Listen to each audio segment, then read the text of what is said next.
أحسن منك لم ترى قط عيني أحسن منك لم ترى قط عيني أجمل منك لم تلد النساء أحسن منك আপনার চেয়ে এত সুন্দর কোন মানুষ আমার চক্ষু কখনো দেখে নাই সুবহানাল্লাহ ওয়া আজমালু মিনকা লাম তালিদিন নিসাউ কোন নারী আপনার মতো এত সুন্দর আকৃতির কোন শিশু প্রসব করে নাই সুবহানাল্লাহ খলিকতা মুবাররাআম মিন কুল্লি আইবিন কাআন্নামা قد خلقت كما تشاء খলিকতা মুবাররাআন আপনি পুত ও পবিত্র হয়ে পৃথিবীতে এসেছেন সুবহানাল্লাহ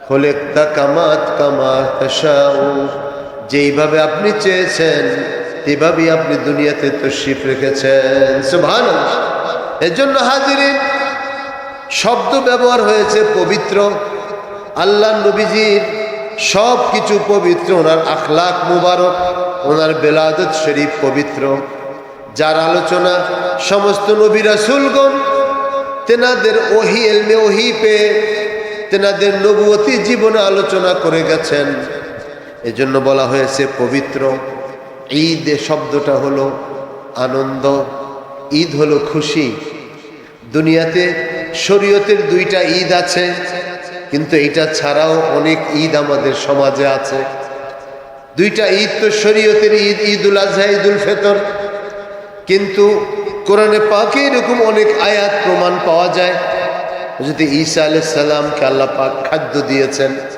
তার উম্মতকে মায়েদা দিয়েছেন আল্লাহ পাক বলেছেন এইটা তোমাদের জন্য আমার পক্ষ থেকে হাদিয়া তখন তারা বলল যে আমরা এটাকে ঈদ হিসাবে এই দিনটাকে আমরা ঈদ হিসাবে গ্রহণ করলাম সুবহানাল্লাহ এই হযরত ঈসা আলাইহিস সালামের উম্মত যদি আল্লাহর পক্ষ থেকে প্রদত্ত অনুগ্রহ পেয়ে সেটা খুশি হইতে পারে তাহলে পৃথিবীতে সবচেয়ে বেশি খুশির বস্তু হলো তাজেদের মদিনা সরকারে দো আলম হুজুরে পুর নূর সাল্লাল্লাহু আলাইহি ওয়াসাল্লামের আগমনটা এর চেয়ে খুশি আর কিছু হইতে পারে না সুবহানাল্লাহ দুনিয়ার সরকার গর্বান যারা আজকে ঈদে মিলাদুন্নবী মানতেছে তারাও বলতে বাধ্য তারাও তাদের আলোচনায় কথা বলতেছে যে পৃথিবীতে আল্লাহর হাবিব সাল্লাল্লাহু আলাইহি ওয়াসাল্লামের আগমনের দিনটার চেয়ে শ্রেষ্ঠ দিন আনন্দের দিন খুশির দিন বরকতের দিন পৃথিবীর মানুষের জন্য আর কিছু হতে পারে না সুবহানাল্লাহ এই জন্য আমরাও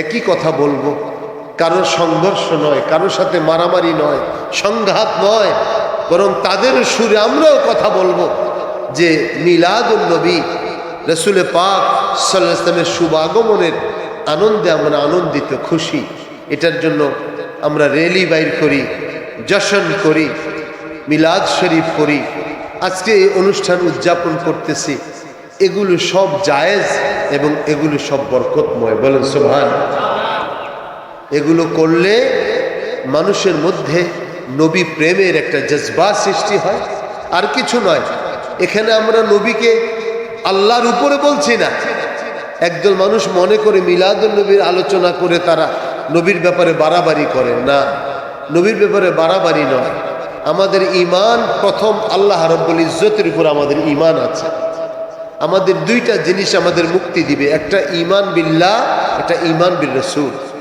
আমরা যদি সারা জীবনও বলি লা ইলাহা ইল্লাল্লাহ ঈমানদার হইতে পারবো না যতক্ষণ না বলবো মুহাম্মাদুর রাসূলুল্লাহ তাহলে মুহাম্মাদুর রাসূলুল্লাহ আমাদের ঈমান ঈমানের কথা যত বলবো সেখানে শিরক হবে না ঠিক কি না যতবার বলবো ঈমানের কথা কখনো শিরক হবে না আমরা শিরক কোথায় খুঁজি হ্যাঁ আল্লাহ রাব্বুল আলামিন যেটাকে শিরক বলছেন আল্লাহ পাকের সমকক্ষ কাউকে মনে করে ইবাদতে কারো সামনে মাথা নত করা এটা শিরক কিন্তু কারো মর্যাদার কথা বলা কারো শান মান বয়ান করা এটা কখনো শিরক হয় না এজন্য হাজিরিন রাসূল করিম সাল্লাল্লাহু আলাইহি ওয়াসাল্লামের আগমনটা এটা যে কত বড় সম্মানের আল্লাহ তাআলা ঈসা আলাইহিস সালামের আগমনের কথা বলছেন আসসালামু আলাইয়া ইয়াউমা উলিদতু ইয়াউমা উবআসু ইয়াউমা আমুতু ওয়া ইয়াউমা উবআসু হাইয়া হযরত ঈসা আলাইহিস সালাম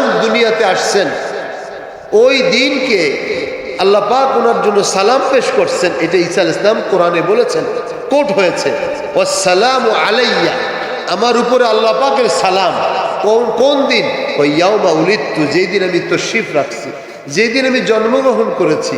ওয়াউমা আমুতু, যেই দিন আমি মৃত্যুবরণ করব। ওয়াউমা উবআসু হাইয়া, যেদিন আমি পৃথিবীতে আল্লাহ পাক আমাকে কিয়ামতের দিন উঠাবেন, সেদিনও আল্লাহ পাকের সালাম আমার প্রতি।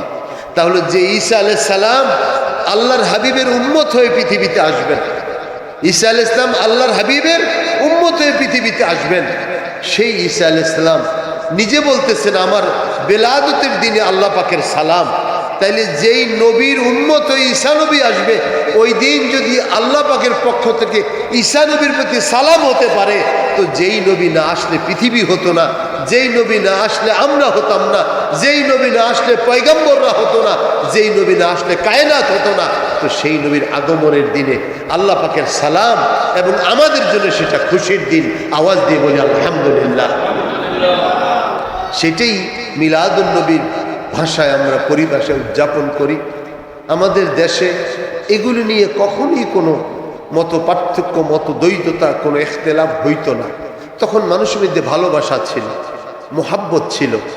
এখন মোহাব্বত উঠে গেছে, যার কারণে যুক্তি এসে গেছে বিভিন্ন জায়গায় এগুলো নিয়ে, এবং এইম নিয়ে, এবং এক্সট্রিম হয়ে যে ওরা মিলাদুন্নবী পালন করে, আমাদের সিরাত করতেই হবে, এরকম এক্সট্রিম হয়ে তারা কাজ করে। না ভাই, এগুলো ঠিক না। আল্লাহ নবীর সম্মানের কথা বয়ান করেন না, সেটা মিলাদুন নবীর ব্যানারে হোক, সিরাতুন নবীর ব্যানারে হোক, ওসওয়াতুন নবীর ব্যানারে হোক, দাওয়াতুন নবীর ব্যানার হোক, সব আমার নবীর সম্মানের কথা হইতেছে। আলহামদুলিল্লাহ, আমরা সেটাই করব, আমরা ইখতিলাফে যাব না। কারণ আল্লাহ নবীর সাথে বেয়াদবি করা এটা অনেক বড় দোষণীয় কাজ। নবীর শানে বেয়াদবি করা যাবে না। আমি এমন কথা বলে ফেললাম, আর আল্লাহ যদি সাথে সাথে কবুল করে নেন, তো আপনার আমার জিন্দেগির সাধনা শেষ, কিছুই থাকবে না। এজন্য আসুন, হযরত ঈসা আলাইহিস সালামের আগমনের দিনটা যদি আল্লাহ পাকের সালাম আসতে পারে, তো আমরাও নবীজির বিলাদতের দিনে নবীজির প্রতি আমাদের সালাম প্রদর্শন, নবীজির প্রতি সম্মান প্রদর্শন, এটা আমাদের কর্তব্য। হযরত ঈসা আলাইহিস সালাম পৃথিবীতে আগমন করেছেন বাবা ব্যতীত।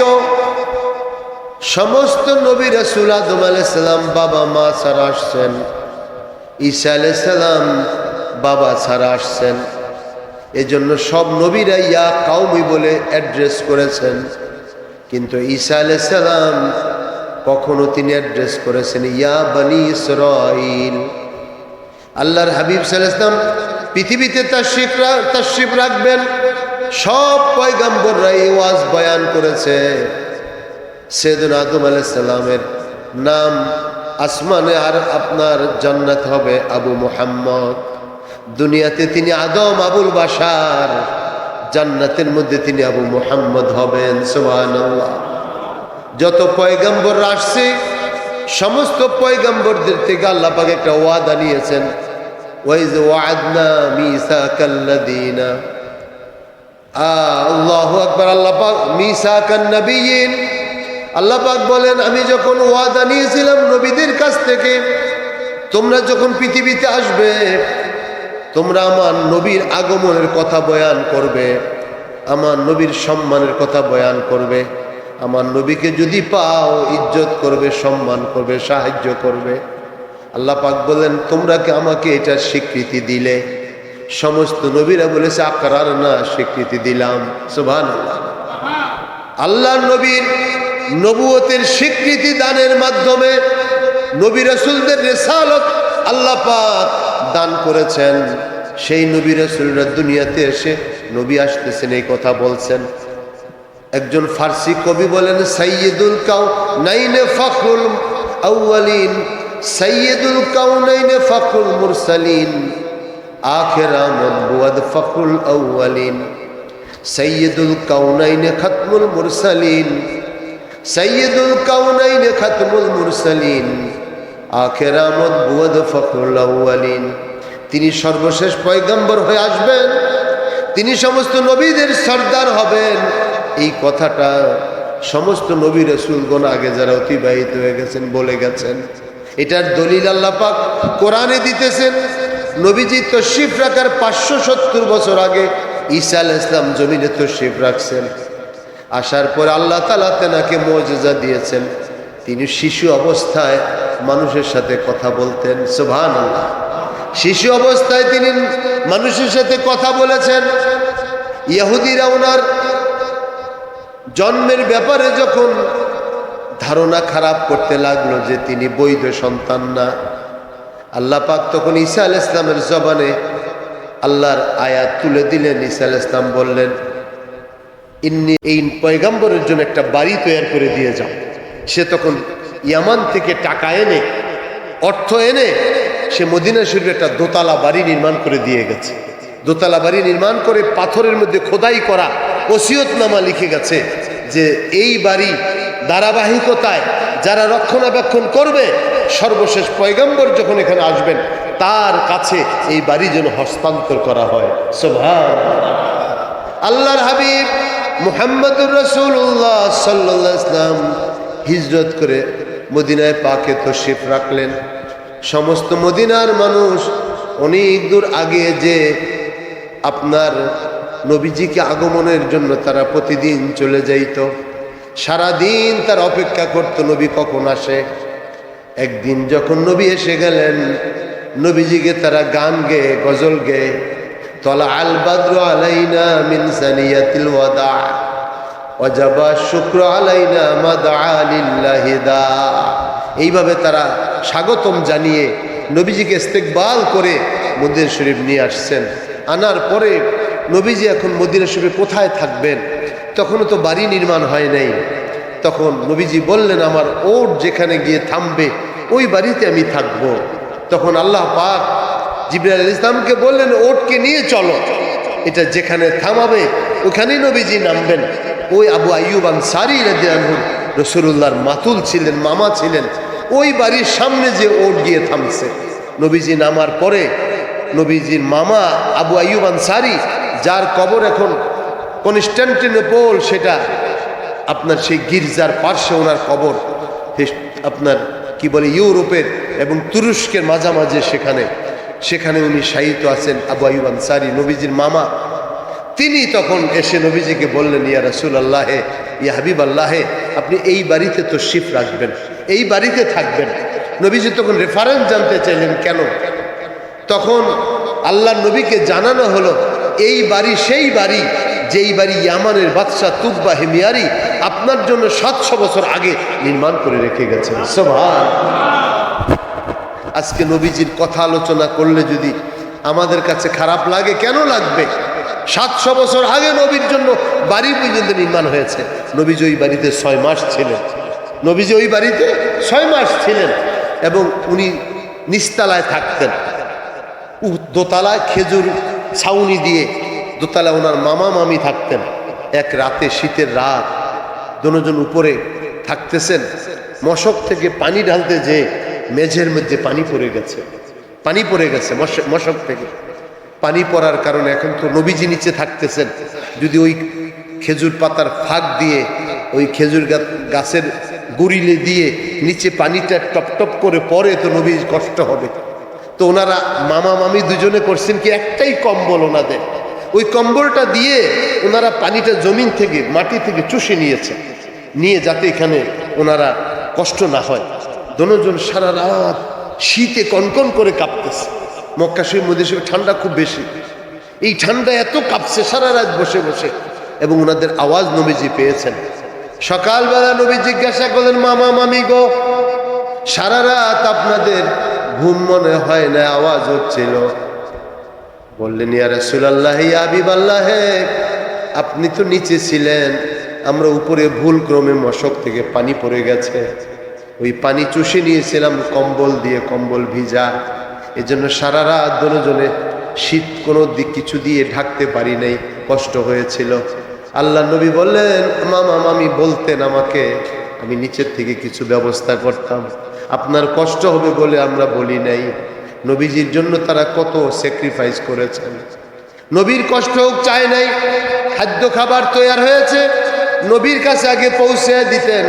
নবীজি সকলকে নিয়ে খাওয়ার পরে যা খাবার থাকতো নবীজি দিতেন, যান আপনারা খাবার দাবার করেন। আশেপাশের যত মানুষ ছিল এই খাবার গ্রহণ করত। তারপরে দেখা যেত পাত্রের মধ্যে যদ্দুর খাবার ছিল ততটুকুনি রয়ে গেছে। সুবহানাল্লাহ।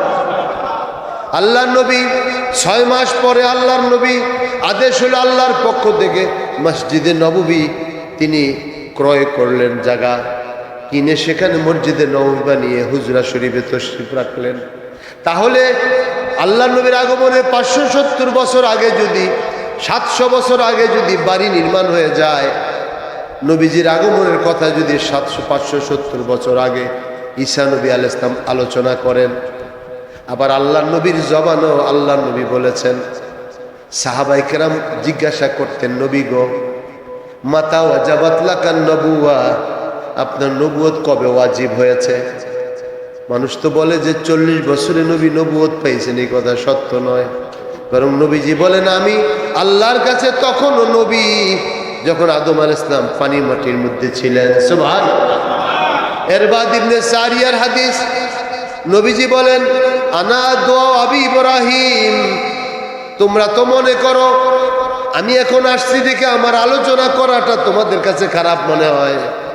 দেখো দলিল দিতেছি, ইব্রাহিম আলাইহিস সালাম নবী আগমনের 3500 বছর আগে কাবা নির্মাণ করে নবীজি দোয়া করলেন, রব্বানা ওয়াবআস ফীহিম রাসূলাম মিনহুম ইয়াতলু আলাইহিম আয়াতিক, আল্লাহ পাক এখানে এমন একজন রসুল তাদের মধ্য থেকে প্রেরণ করুন যে রসুল ইয়াতলু আলাইহিম আয়াতিক, আপনার আয়াত তেলাওয়াত করে মানুষকে শোনাবে।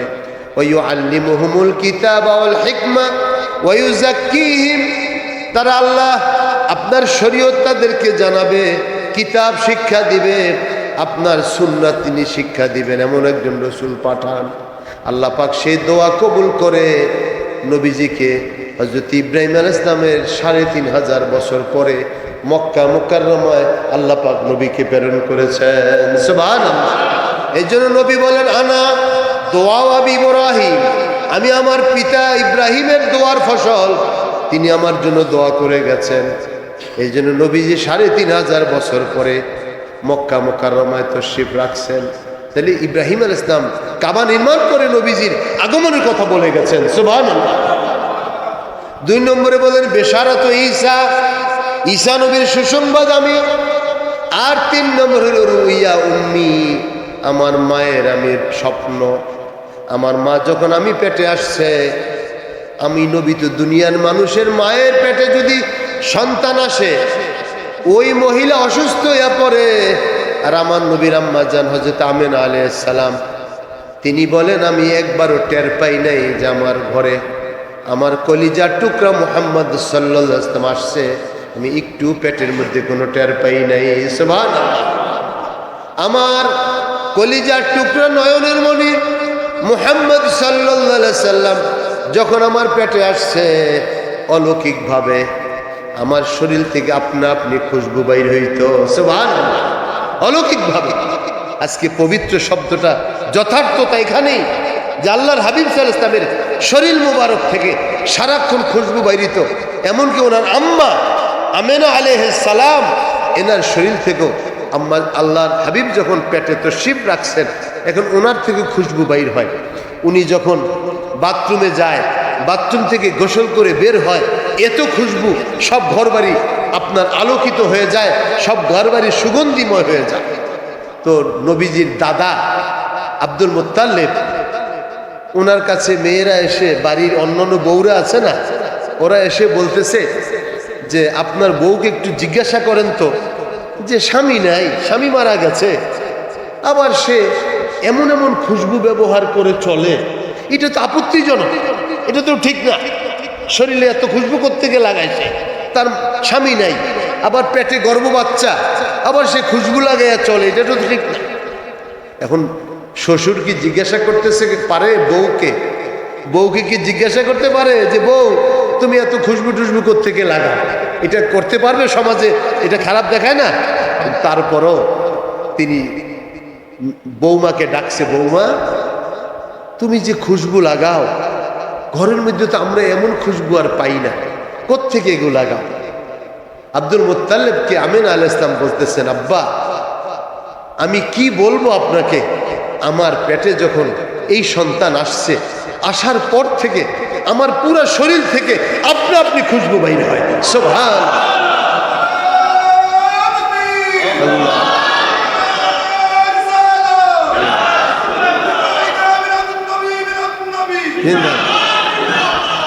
রাসূল পাক সাল্লাল্লাহু আলাইহি ওয়াসাল্লামের আম্মার শরীর থেকে আপনা আপনি খুশবু বের হইত। এটা খুশবু লাগাইতে হইত না। সেই খুশবুদার নবীকে আমরা পবিত্র বলছি, এটা আমাদেরই ঈমানের পরিচয়। বলেন আলহামদুলিল্লাহ। আল্লাহর হাবিব সাল্লাল্লাহু আলাইহি ওয়াসাল্লাম দুনিয়াতে তশরিফ রাখছেন। নবীজি কত বড় মহান রাসূল। হযরতে সুফিয়া রাদিয়াল্লাহু আনহা নবীজির ফুফি বলেন, আমি কান লাগাইয়া শুনতেছি নবী সেজদা অবস্থায় দুনিয়াতে আসছেন আর বলতেছেন, রব্বে হাবলি উম্মতি, আল্লাহ আমার উম্মতকে আপনি ক্ষমা করে দেন। সুবহানাল্লাহ, আমার উম্মতকে আপনি ক্ষমা করে দেন। দুনিয়াতে এসেও নবীজি উম্মতের জন্য দোয়া করছেন। দুনিয়া থেকে যাওয়ার সময়ও জিবরাইল আলাইহিস সালামকে বলতেছেন, জিবরাইল আমি তো বিদায় হইয়া যাইতেছি, আমার উম্মতের কি উপায় হবে, আল্লাহ আপনি আমার উম্মতকে ক্ষমা করে দেন। দুনিয়াতে আসেও উম্মতের জন্য দোয়া করছেন, যাওয়ার সময় উম্মতের জন্য দোয়া করতেছেন। ওই উম্মতের জন্য নবী কত পাগল পারা ছিলেন, উম্মতের কান্ডারি ছিলেন, উম্মতের মুক্তির কান্ডারি ছিলেন। এই জন্য যিনি উম্মতকে ভোলেন না, এমনকি কোরবানির দিন যখন আসতো, ঈদুল আজহা যখন আসতো, নবীজি দুইটা জবা করতেন, কাবসাই হাইনে আমলা হাইনে, দুইটা মোটা তাজা বকরি কোরবানি করতেন নবীজি। একটা তেনার পক্ষ থেকে কোরবানি করতেন আর বলতেন, আমি আরেকটা কোরবানি করতেছি আমার উম্মতের পক্ষ থেকে। সুবহানাল্লাহ, আমার উম্মতের পক্ষ থেকে আমি কোরবানি করতেছি।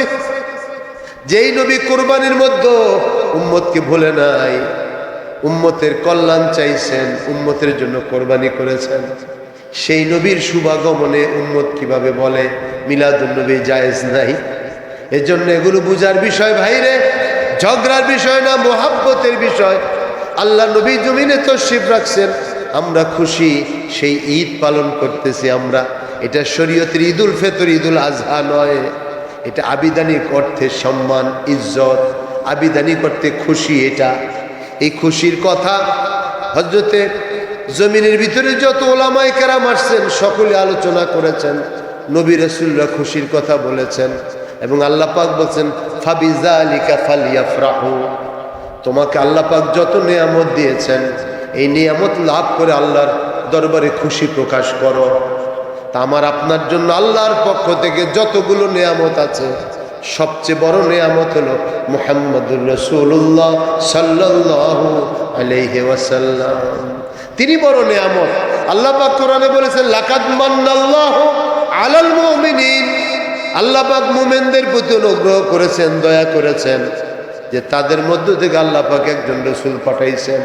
তাহলে আমাদের জন্য দুইটা নিয়ামত আল্লাহর পক্ষ থেকে, একটা হলো আল্লাহর হাবিব সাল্লাল্লাহু আলাইহি ওয়াসাল্লামের জাতে পাক, আর একটা হলো পবিত্র কোরআন শরীফ। সুবহানাল্লাহ।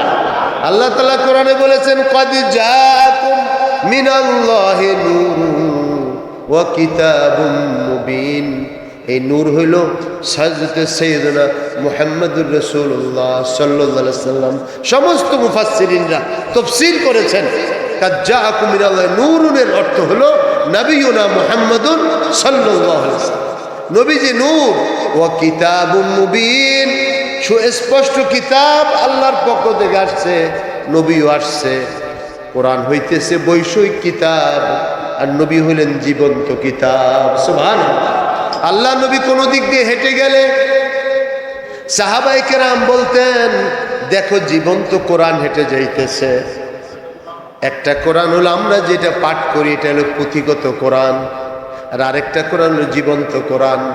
আম্মা জান আয়েশা সিদ্দিকা রাদিয়াল্লাহু আনহা বলেন, লোকেরা এসে জিজ্ঞাসা করলো, আয়েশা আম্মা জান আমার নবীর চরিত্র কি? আয়েশা সিদ্দিকা বলেন, কেন তোমরা কি কোরআন পড়ো নাই? যাহা পড়েছি। আমার নবীর কোরআনই তো একমাত্র চরিত্র। সুবহানাল্লাহ। কানা খুলুকু আল কোরআন, তেনার চরিত্র তো কোরআন। তোমরা কি কোরআন পড়ছো না? এই জন্য কোরআনের যত বিধিনিষেধ এসেছে সব নবীর জীবনে বাস্তবায়িত ছিল। যা নিষেধ করা হয়েছে সেটা নবীজির জীবনে কখনো ছিল না। এজন্য হাজিরিন, সেই নবী আগমনের, নবীর জাতে আকদাসের পবিত্রতা আমরা ঘোষণা করছি। আল্লাহ পাক ঘোষণা করেছেন, নবী রাসূলরা ঘোষণা করেছেন।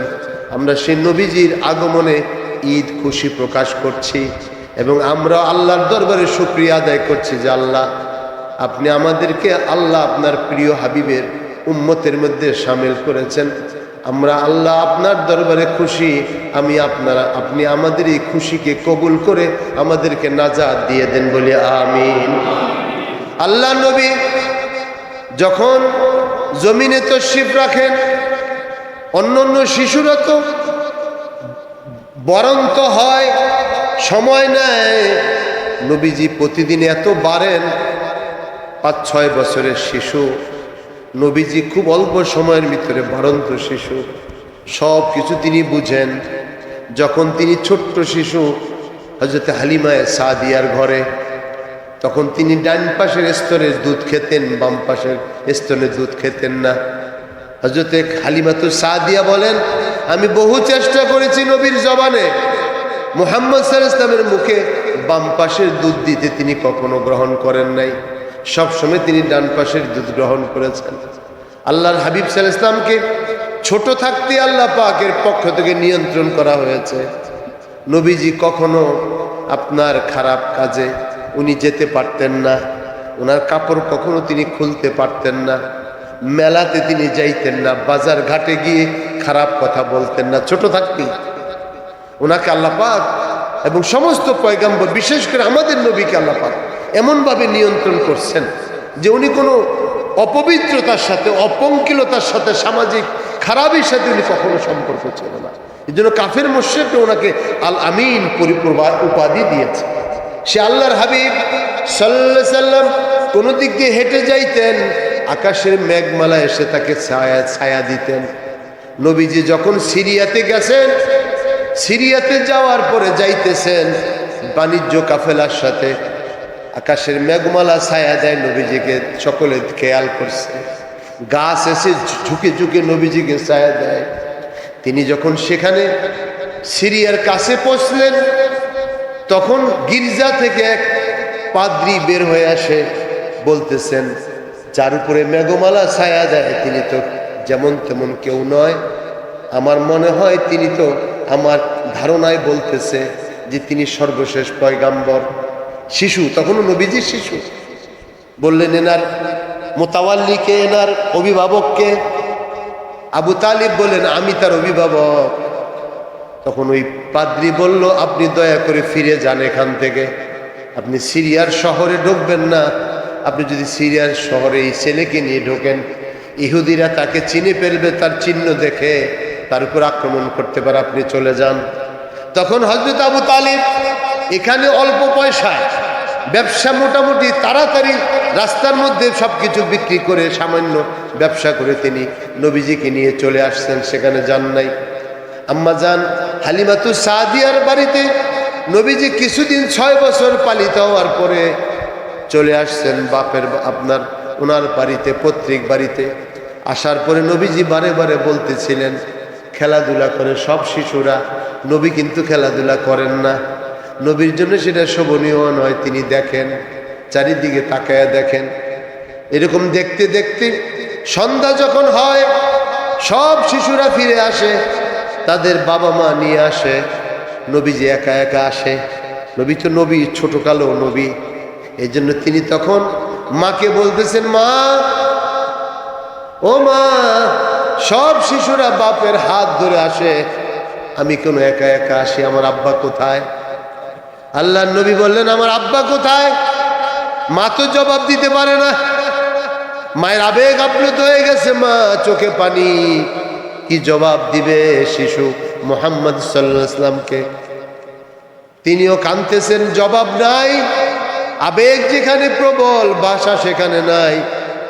হযরতে আমিনা আলাইহিস সালাম বললেন, বাবা মুহাম্মদ, তোমার আব্বা আছেন, চলো একদিন তোমার আব্বার সাথে দেখা করতে যাব।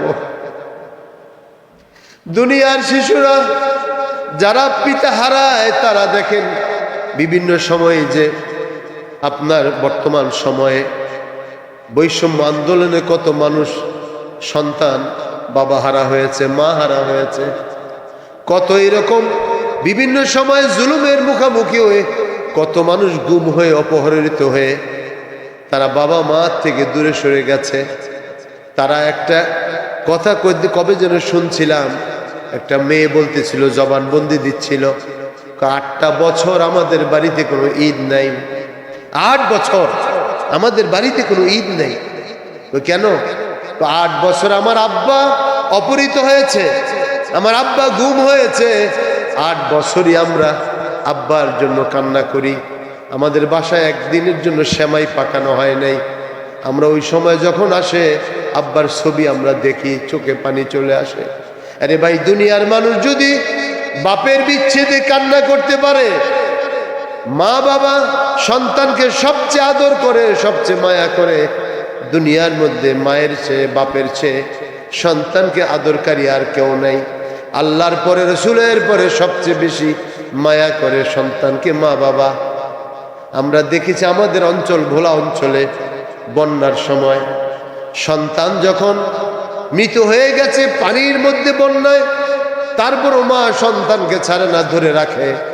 আর রাখতে পারে না, যখন ছেড়ে দেয় মা চিৎকার করে, ও তোমরা কে আছো, সন্তানটাকে আমাকে কাছে ফিরে দাও। যে মা, সন্তান তো মারা গেছে, তো মারা গেল, আমার বাছাধনকে আমার কাছে এনে দাও। মা কত আবেগ প্রবণ হয়ে যায়। ওরে দুনিয়ার মানুষের মায়ের এইরকম যদি মায়া মমতা হইতে পারে, নবীজিও তো দুনিয়াতে এসেছেন মা বাবার মাধ্যমে, তিনিও তেনার আব্বার বিচ্ছেদের জন্য ক্রন্দন করেন। হযরত আমেনা বলতেছেন, বাবা চলো তোমার আব্বার সাথে সাক্ষাৎ করতে যাই। তখন রওনা হয়ে আসছেন, আসার সাথে উম্মে আয়মান রাদিয়াল্লাহু আনহা, নবীজির বাদী, নবীজির দাসী উম্মে আয়মানকে নবী আম্মা জান নবীজিকে নিয়ে মদিনার পথে রওনা হলেন। এখানে এসে নবীজির আব্বা যেখানে শায়িত, নবীজির আব্বা যেখানে শায়িত, এখানে আসছে। এসে হযরত আমেনা বলতেছেন, বাপ তোর আব্বা এখানে শুয়ে আছে, তোর আব্বা এখানে শায়িত আছে। এই কথা বলার পরে আল্লাহর নবী কবরের উপরে উপর হয়ে বসে চিৎকার করতেছে, আব্বা তুমি ওঠো, আমি মুহাম্মদ তোমাকে দেখতে আসছি, আমি মুহাম্মদ তোমাকে দেখতে আসছি, তুমি উঠো। নবীজির এত কান্না, এত আবেগ দেখে দেনার আম্মা আমেনা বলতেছেন, আরে এরে তো বাঁচানো যাবে না, যেইভাবে বাপের জন্য সে বিচ্ছেদে কাঁদতেছে। নিয়ে গেছেন মদিনা শরীফে, বাপের বাড়িতে কিছুদিন থেকে আবারও ওই পথে রওনা হয়ে নবীজির জিয়ারত করে ওই যখন ওই কাছে আসছে, তখন আমেনা আলাইহিস সালাম দুনিয়া থেকে রুখসত হয়ে গেছে। এখন শিশু মুহাম্মদ উম্মে আয়মানের সাথী করে মক্কার পথে আসছে, মাকে আবার দাফন করে আসছেন। পৃথিবীতে আগমনের আগে বাপ বিদায় হয়ে গেছে, 6 বছর বয়সে মাও বিদায় হয়ে গেছে। আসছেন মক্কা শরীফে, এসে আব্দুল মুত্তালিবের নেগরানিতে তিনি লালিত পালিত হয়েছেন, বড় হয়েছেন। আব্দুল মুত্তালিব চলে যাওয়ার পরে আল্লাহ নবীর পিতৃব্য চাচা আবু তালিবের সাথে তিনি জীবন যাপন করেছেন। এজন্য হাজিরিন, আল্লাহ পাক বলেন, আমার নবীকে আমি যখন পেয়েছি, আমার নবীর আত্মীয় স্বজন ছিল না, মা বাবা ছিল না, আমি আমার নবীকে সম্মান দিয়ে, ইজ্জত দিয়ে, আমার নবীকে লালন পালন করে, আমার নবীর সব কিছুকে আমি সসম্মানে ব্যবস্থা করে রেখেছি। নবীর খানা দানা, চলাফেরা, ব্যবসা তিজারত সব আমি আল্লাহ পাক আমার নবীকে দিয়েছি। এবং সর্বশেষ আমার নবীর 40 বছর বয়সে নবুয়তের জহুর হয়েছে।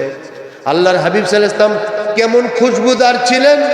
নবীজি যখন কোনো রাস্তা দিয়ে হাইটা যেতেন, সমস্ত রাস্তার গাছগাছালি, দেওয়ালগুলো সব খুশবুদার সুগন্ধিময় হয়ে যেত। হযরতে আনাস রাদিয়াল্লাহু বলেন, মা শামামতু, আমি কোনো মানুষের আহাদান, দুনিয়ার কোনো মানুষের কোনো আম্বর কোনো মৃগনাভি আমি গ্রাণ নেই নাই নবীর খুশবুর চেয়ে এত সুন্দর। সুবহানাল্লাহ, নবীর খুশবু এত সুন্দর ছিল, আমি কোনো আম্বর কোনো কস্তুরীর এত সুন্দর গ্রাণ পাই নাই। নবীর যে গ্রাণ ছিল, তিনি যখন কারো শিশুর মাথায় হাত দিতেন তো সারা দিন কেন ওই শিশুটাকে অন্যান্য শিশুর মধ্যে 40 দিন পর্যন্ত চিনা যাইতো নবীজির মাথায় হাত দিয়েছেন। সুবহানাল্লাহ, সেই খুশবুদার নবী। আল্লাহু আকবার। হযরতে উম্মে সুলাইম রাদিয়াল্লাহু আনহা নবীজির আপনার খালাম্মা, তিনি বলেন নবীজি আমার বাসায় যখন আসতেন দুপুরের বেলা আসলে একটু খাবার দাবার করে উনি শুইতেন। গরমের মধ্যে ঘাম হইতো, এই যে দেখেন না ঘামতেছেন না সকলে, ঘাম হইতো, নবীজির ঘাম খুব বেশি বের হইত, এত ঘাম বেরিত। আম্মা জান উম্মে সুলাইম বলেন নবীজি শুয়েছিলেন, আমি হাত দিয়ে শরীর থেকে ঘামগুলো নিয়ে একটা পাত্রের মধ্যে নিতেছিলাম। নবীজির ঘুম ভেঙে গেল, বললেন আম্মা জান খালাম্মা কি করতেছেন? ইয়া রাসূলুল্লাহ, আপনার ঘামগুলো রেখে দিচ্ছি। আপনার ঘামগুলো আমরা রেখে দিলাম। নবীজি বললেন আমার ঘাম কি হবে? ইয়া রাসূলুল্লাহ, আপনার ঘাম মুবারক দুনিয়ার কোনো খুশবুর সাথে মিলিত হয় না, দুনিয়ার কোনো খুশবুয়ের থেকে তুলনা হয় না। আমরা ঈদের সময় কোনো অকেশনে আপনার এই ঘাম থেকে একটু ঘাম তেলের সাথে মিশিয়ে দেই বড় বলের মধ্যে, পুরাটা বলই তেলটাই খুশবুদার হয়ে যায়, আতর হয়ে যায়, আতর হয়ে যায়। এর জন্য এটা রেখে দিলাম। নবীজির ঘাম মুবারক আতর খুশবু, নবীজির এরক মুবারক শরীর থেকে পসিনা মুবারক বাইর হয় খুশবু। সেই মহান রাসূলের সব কিছু পবিত্র। আসুন যে নবীজিকে দুনিয়াতে আল্লাহ পাক পাঠিয়েছেন তার জীবনটা আমাদের জন্য প্রাসঙ্গিক। অপ্রাসঙ্গিক আমার নবীর জীবনে কিছুই নাই। এই জন্য আজকে 1500 বছর হয়ে গেছে, দুনিয়ার এমন কোন আদর্শ পৃথিবীতে নাই যার আদর্শ কেউ গ্রহণ করে জীবন সাধনা তারা সফল হবে নাই। একমাত্র মুহাম্মাদুর রাসূলুল্লাহ সাল্লাল্লাহু আলাইহি ওয়াসাল্লামের জীবন। এই জন্য 15 শতাব্দী অতিবাহিত হলেও নবীজির প্রাসঙ্গিকতা এখনো কেটে যায় নাই। তেনার রেখে যাওয়া কোরআন এখনো বিদ্যমান। যতদিন কোরআন থাকবে ততদিন নবীজির নবুয়ত থাকবে, নবীজি হায়াতুন নবী থাকবেন। যতদিন কোরআন আছে, কোরআনের শিক্ষা যখন মানুষ গ্রহণ করবে তখন এই মানুষের জীবন আদর্শ সুন্দর হবে। এই জন্য আল্লামা ইকবাল বলেন ও জামানা মে মুআজ্জাজ थे आमिल कुरान होकर और तुम जलील खार हुए तारिके कुरान होकर। ওই জামানার মানুষগুলো বড় সম্মানী ছিল, বড় ইজ্জত তোলা হয়েছে কোরআনের আমল করার কারণে। আর তোমরা জালিল ও খার হইতেছো, ধ্বংস হয়ে গেছো, লাঞ্ছিত অপমানিত হইতেছো কোরআনকে ছেড়ে দেওয়ার কারণে, ঠিক কিনা? এজন্য আজকে মিলাদুন নবী সাল্লাল্লাহু আলাইহি ওয়াসাল্লামের মাহফিলে শুধু উদযাপন নয়, নবীজির জীবনের আদর্শগুলো নিজের জীবনে বাস্তবায়ন করব, তাহলে উদযাপন সার্থক এবং সফল হবে। আজকে শুধু উদযাপন করলাম, নবীর নামে মিলাদ শরীফ কিয়াম শরীফ করে চলে গেলাম না। নিজের জীবনের প্রতিটি ক্ষেত্রে নবীর সুন্নাহ পালন করতে হবে। নবীজি রেখে গেছেন কোরআনের আদর্শ, এটা যখন সমাজ রাষ্ট্রের ভিতরে প্রতিষ্ঠিত হবে, সমাজ রাষ্ট্রের চেহারা পাল্টে যাবে, ঠিক কিনা? এজন্য আমাদের প্রয়োজন আল্লাহর হাবিব সাল্লাল্লাহু আলাইহি ওয়াসাল্লামের জীবন থেকে শিক্ষা গ্রহণ করা। আমার নবীজির মর্যাদা আমার নবী নিজে বয়ান করেছেন। একটা হাদিসের তর্জমা করি, আমরা কিছু কথা আলোচনা শুনবো যেটা আমাদের জীবনের জন্য প্রয়োজন, প্রাসঙ্গিক নবীজির জীবন থেকে আমাদের জন্যে। আল্লাহ নবী নিজে বলেন যে আল্লাহ তাআলা আমাকে, হযরতে জাবের রাদিয়াল্লাহু হাদিস, আল্লাহ পাক আমাকে 6টা, কোনো বর্ণনায় 5টা মর্যাদা আল্লাহ আমাকে দিয়েছেন, যেটা ওয়ালাম ইউতাহুন্না মিন ক্বাবলি আহাদাম মিনাল আম্বিয়া, আমার আগে কোনো নবী রাসূলকে আল্লাহ পাক এই মর্যাদা দেন নাই। আল্লাহ নবী বলেন উতিতু জাওয়ামিউল কালিম, আল্লাহ পাক আমাকে জাওয়ামিউল কালিম করেছেন, বলেন সুবহানাল্লাহ। জাওয়ামিউল কালিম অর্থ হলো আমি কথা কম বলতাম কিন্তু এই কথার অর্থ অনেক অনেক ব্যাপক। আমার কথা ইন্নামাল আমালু বিন্নিয়াত, অথচ সমস্ত ফিকহের মাসলা মাসাইল এই একটা হাদিসের উপর নির্ভরশীল। সুবহানাল্লাহ। হ্যাঁ, আল্লাহ নবীর হাদিস, তিনি কথা কম বলতেন, এর অর্থ অনেক ব্যাপক, অনেক বিশ্লেষণ ব্যাখ্যা রাখত। আল্লাহ রসুল বলেন, আল্লাহ পাক আমাকে জাওয়ামুল কালেম করে পাঠাইছেন, কিয়ামত পর্যন্ত আমার হাদিসের ব্যাখ্যা বিশ্লেষণ হবে, এরপর ব্যাখ্যা বিশ্লেষণ শেষ হবে না। সুবহানাল্লাহ। হ্যাঁ, উমদাতুল কারি বুখারী শরীফের শরা লেখছে আল্লামা বদরুদ্দীন আইনি রাহমাতুল্লাহ আলাইহি। হ্যাঁ, এমনি ভাবে আপনার বুখারী শরীফের আরো কত শরা বের হইছে, মিশকাতের শরা বের হইছে, মুসলিম শরীফের শরা বের হইছে, হাদিসের কত কত শরাওয়ালিন শুদ উজুদাস রাহমাতাল লিল আলামিন, শুদ উজুদাস রাহমাতাল লিল আলামিন, মসজিদি ও শুদ হামার ওয়ে জমিন, মসজিদি ও শুদ হামার ওয়ে জমিন। ওই নবীর প্রতি লক্ষ কোটি দরুদ সালাম, শ্রদ্ধা ভক্তি, যেই নবীর উসিলায় তামাম দুনিয়া মসজিদ হয়ে গেছে। সুবহানাল্লাহ। যে নবীর উসিলায় সারা দুনিয়া মসজিদ আল্লাহ বানায় দিচ্ছে এই উম্মতের জন্য, সেই নবীর সম্মান কত। আল্লাহ নিজে, আল্লাহ নবী নিজে বলেন, জুইলাত লিল আরদু মাসজিদাও ওয়া তাহুরা, আমার জন্য সারা দুনিয়া মসজিদ বানানো হয়েছে, সারা দুনিয়ার মাটি আমার উম্মতের জন্য পবিত্র করা হয়েছে। সুবহানাল্লাহ। অন্যরা নির্দিষ্ট জায়গায় ইবাদত করতে হয়, আর এই উম্মত যে কোনো জায়গায় ইবাদত করতে পারে। এই উম্মতের মাটি ধরলে যদি ওইখানে বাথরুম না থাকে, ওই মাটি উম্মতের জন্য পবিত্র, তায়াম্মুম করতে পারে। আল্লাহ নবী বলেন, 3 নম্বরে আল্লাহ তাআলা আমাকে যে সাহায্য করেছেন, নুসরাতু বির-রু'বে মাসিরাতা শাহরিন, 1 মাসের দূরত্বে আল্লাহ পাক আমাকে কাফিরদের দিলে ভয় দিয়ে আমাকে সাহায্য করেছেন। সুবহানাল্লাহ।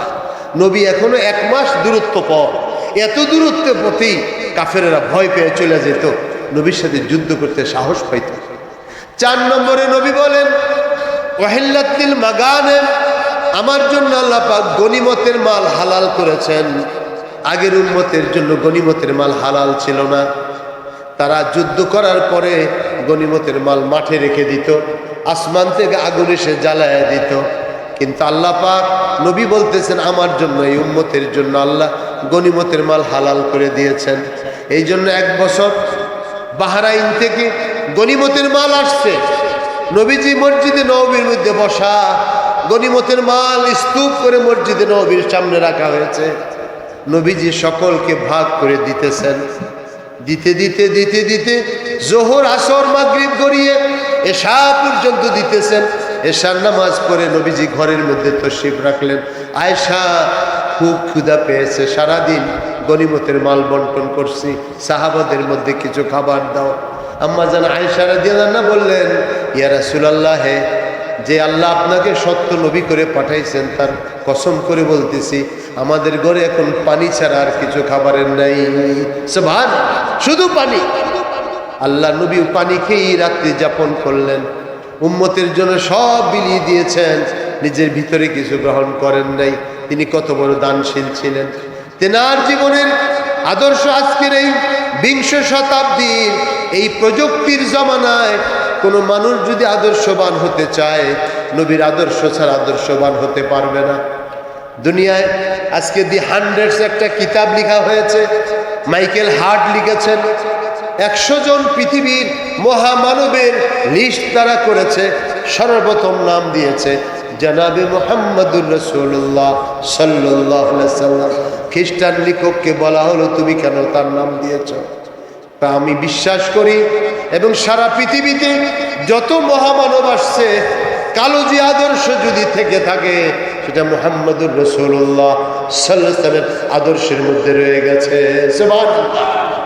এই জন্য আল্লাহ নবী বলেন, আমাকে গনিমতের মাল দেওয়া হালাল করে দেওয়া হয়েছে। নবীজি বলেন, ও অতীতু শাফাআতু, আমাকে শাফাতের মাকাম দান করা হয়েছে, আমাকে শাফাতের মাকাম দেওয়া হয়েছে। শাফাত কি? তো শাফাত এমন এক সম্মানিত মাকাম, প্রশংসিত মাকাম, কিয়ামতের ময়দানে আল্লাহ পাক যখন সমস্ত মানুষকে উঠাবেন, দুনিয়াতে যেমন সুপারিশ করলে আসামি ছুটে যায়, ওইখানে আল্লাহ নবীজির সুপারিশ ক্রমে উম্মত জাহান্নাম থেকে মুক্তি পেয়ে যাবে। সুবহানাল্লাহ। এই জন্য শাফাত আল্লাহ নবী দিয়েছেন, আল্লাহ পাকের নবীকে আল্লাহ পাক দিয়েছেন। শাফাতে কোবরা নবীজির সম্মান আল্লাহ দিয়েছেন। নবীজিকে আল্লাহ পাক বলেন, কিয়ামতের ময়দানে যখন আপনি উঠবেন, আমি আপনাকে বলবো সালতো, আপনি চান আপনাকে দেওয়া হবে। ইশফা তুশাফা, সুপারিশ করুন, আপনার সুপারিশ কবুল করা হবে, আপনাকে আমি খুশি করব। নবীজি বলেন, আল্লাহ তো ওয়াদা দিয়েছে আমাকে খুশি করবেন, ওয়ালা সাউফা ইউতিকা রাব্বুকা ফাতারদা, আপনাকে এমন দেওয়া দিব আপনি খুশি হয়ে যাবেন। নবীজি বলেন, আমি ততক্ষণ পর্যন্ত খুশি হব না যতক্ষণ আমার একটা উম্মত জাহান্নামের মধ্যে থাকবে। আল্লাহু আকবার, জোরে বলেন আল্লাহু আকবার। আল্লাহ নবী বলেন, আমি ততক্ষণ খুশি হব না যতক্ষণ না একটা উম্মত জাহান্নামে থাকবে। এজন্য আল্লাহ নবী আমাদের সবচেয়ে আপন, তিনি আমাদের শুভাকাঙ্ক্ষী। তেনার মিলাদও আমরা পালন করব, সিরাতও আমরা পালন করব। আল্লাহর হাবিব সাল্লাল্লাহু আলাইহি সাল্লাম বলেন, সমস্ত নবী রাসূলদেরকে পাঠানো হয়েছে উম্মতের কাছে খাসভাবে, আর বুইসতু আম্মাতান, আমাকে তামাম দুনিয়ার মানুষের জন্য, কায়নাতের জন্য রহমত করে পাঠানো হয়েছে। সুবহানাল্লাহ। আল্লাহ পাক বলেন, আমার নবী, আমি যেমন আল্লাহ পাক রব্বুল আলামিন, আমার নবী হইতেছে রাহমাতুল লিল আলামিন। মামবায়ে শফকত বনে और मैदाने उल्फत बने, मंबाए शफकत बने और मैदाने उल्फत बने, सारे आलम के लिए पैगंबरी रहमत बने, सारे आलम के लिए पैगंबरी रहमत बने, मंबाए शफकत बने, আপনি ভালোবাসার আকর হয়ে আসছেন, মায়দানে উলফত বনে, আপনি ভালোবাসার খনি হয়ে দুনিয়াতে আসছেন। আপনি উম্মতকে ভালোবাসছেন, ভালোবাসতেছেন, ভালোবাসবেন। এখনো উম্মত আপনার দরবারে যে যখন সালাম দেয়, নবী বলেন, আমি সাথে সাথে উম্মতের সালামের জবাব দেই। সুবহানাল্লাহ। এমনকি দুনিয়ার যে কোনো প্রান্তে যদি আমার উম্মত সালাম দেয়, সাথে সাথে আমার দরবারে ফেরেশতা, এমন ফেরেশতা নিয়োজিত আছে, এত তার কান প্রখর, সাথে সাথে শুনে বলেন, আল্লাহ নবী অমুক জায়গা থেকে আপনাকে তারা সালাম দিতেছে। সুবহানাল্লাহ। নবীর সালাম সেখানে। গতকালকে ইউটিউবের মধ্যে দেখলাম যে আমরা তো ইয়া রাসূলুল্লাহ বলে সালাম দিলে এক দলে বলে যে এটা সালাম দিছি ইয়া রাসূলুল্লাহ বলে নবীজিকে হাজির নাজির বলছে। আরে বেটা, নবীজি কি হাজির নাজির আমরা বলছি? কখনো বলি নাই। নবীজি হাজির নাজির দরকার কি? নবীজির রওজা আথারের মধ্যে আল্লাহ পাক এমন ফেরেশতা নিয়োজিত করছেন, দুনিয়ার যে কোনো প্রান্ত থেকে আপনি এখন একটা ভিডিও কল দেন না, যদি দুনিয়ার যে কোনো প্রান্তে পৌঁছতে পারে, তো আমার নবীর দরবারে তার কোনো উম্মত আশিক রাসূল যদি সে সালাম দেয়, এর চেয়ে দ্রুত নবীর কাছে পৌঁছে যায়। সুবহানাল্লাহ। আজকে মানুষ এগুলো বোঝে না, এগুলো নিয়ে শুধু শুধু ইখতিলাফ করে। হ্যাঁ, আজকে না গতকালকে দেখলাম ইউটিউবের মধ্যে জুমার দিন খুতবা দিতেছেন ইমাম সাহেব, মদিনা মুনাওয়ারার ইমাম সাহেব বলতেছে, আসসালামু আলাইকা ইয়া রাসূলুল্লাহ, আসসালামু আলাইকা ইয়া হাবিবাল্লাহ। খুতবার মধ্যে বলতেছে, খুতবার মধ্যে আলহামদুলিল্লাহ আলহামদুলিল্লাহ বলে। ওদেরকে আল্লাহ পাক শুভ বুদ্ধির উদয় হোক। সারা দুনিয়ার যারা আমার নবীকে সালাম দিতে যে এখন তো দুনিয়া আমাদেরকে সহজ করে দিতেছে। আমি যদি এখান থেকে আমার ছেলেকে সালাম দিয়ে আব্বু কেমন আছো বলি, সে যদি হাজার হাজার মাইল দূরে শুনতে পারে, তো যেই নবী আল্লাহ পাক ওনাকে না সৃষ্টি করলে দুনিয়ার কিছু হইতো না, ওই নবীকেও যদি তার উম্মত সালাম দেয়, সাথে সাথে নবী শুনতে পারে। সুবহানাল্লাহ। সাথে সাথে নবীর দরবারে শুধু লাগবে একটা অ্যাক্টিভ সিম, আর কিছু না। কি লাগবে? অ্যাক্টিভ সিম লাগবে। আপনার সিমটা যদি অ্যাক্টিভ হয়, তো দুনিয়ার যে কোনো প্রান্তে আপনি যেমন কথা বলতে পারেন। তো আপনার এই অ্যাক্টিভ কলমটা যদি থাকে, আল্লাহ ওয়ালাদের সোহবতে যাইয়া কলমটার ময়লা যদি সাফ করে অ্যাক্টিভ করে নিতে পারেন, পৃথিবীর যে কোনো প্রান্তে সালাম দিবেন, আল্লাহ নবীর হায়াতুন নবীর সাথে আপনার যোগাযোগ হয়ে যাবে। সুবহানাল্লাহ। আসুন, আল্লাহ নবী বলতেছেন, খতিমা মিন নাবিয়ুন, আমাকে দিয়ে আল্লাহ পাক নবুয়তের ধারাবাহিকতা সম্পন্ন করেছেন। আমি হইলাম নবুয়তের শেষ ইট, শেষ আপনার অংশ। আল্লাহ পাক একটা ঘর নির্মাণ করছেন নবুয়তের, সব ঘর সুন্দর একটা জায়গা দিয়ে ভাঙা আছে। নবীজি বলেন ওই ভাঙাটার মধ্যে আমাকে দিয়ে দেওয়া হলো, ঘরটা সুন্দর হয়ে গেল। এটা নবুয়তের ঘর। নবী আলাইহিস সালাতু ওয়াস সালাম আজকে দুনিয়াতে তেনার নবুয়ত বলবৎ রয়েছে, কিয়ামত পর্যন্ত বলবৎ থাকবে। আসুন আমাদের কি কর্ম, আমরা কি করতে হবে। আল্লাহ নবী বলেন, আল্লাহ পাক কোরআনে ইরশাদ করেন, আমার নবীর প্রতি তোমাদের কাজ হলো, আমার নবীর প্রতি তুমি ঈমান আনবে। ফাল্লাযিনা আমানু, যারা আমার প্রতি ঈমান আনবে, ওয়া আযযারুহু ওয়া নাসারুহু, আমার নবীকে ইজ্জত করবে, সাহায্য করবে, আমার নবীর প্রতি দরুদ ও সালাম পাঠ করবে। আল্লাহ পাক বলেন, আমি দুনিয়াতেও তোমাদেরকে সম্মান ইজ্জতের সহিত রাখবো, আখিরাতে অফুরন্ত নেয়ামতের ভাগীদার তোমাদের করব। সুবহানাল্লাহ। এই জন্য প্রথম কাজ হবে আমার নবীকে আমাদের জীবনের চাইতে ভালোবাসা। বলেন আলহামদুলিল্লাহ। প্রথম কাজ কি? নবীকে জীবনের চাইতে বেশি ভালোবাসতে হবে। কেমন ভালোবাসা? হযরত ওমর রাদিয়াল্লাহু আনহু নবীজির দরবারে বসা, নবীজিকে বলতেছেন, ইয়া রাসূলুল্লাহ, আপনাকে আমি বড় মুহাব্বত করি। নবীজি বলেন আলহামদুলিল্লাহ। সে বলতেছে, হুজুর আপনাকে মুহাব্বত করি, তবে আমার দিলের থেকে বেশি না, আমাকে জানটা বেশি ভালো, বেশি মুহাব্বত লাগে। আল্লাহ নবী বলেন, ওমর এখনো তোমার ঈমান পূর্ণ হয় নাই, এখনো তুমি পরিপূর্ণ ঈমানদার হও নাই। কাকে বলছে? যে দুনিয়াতে জান্নাতের 2 নম্বরে খোঁজ খবরই পাইছে, উনি বলতেছেন, ওনাকে আল্লাহ নবী, ওমর এখনো ঈমান পূর্ণ হয় না।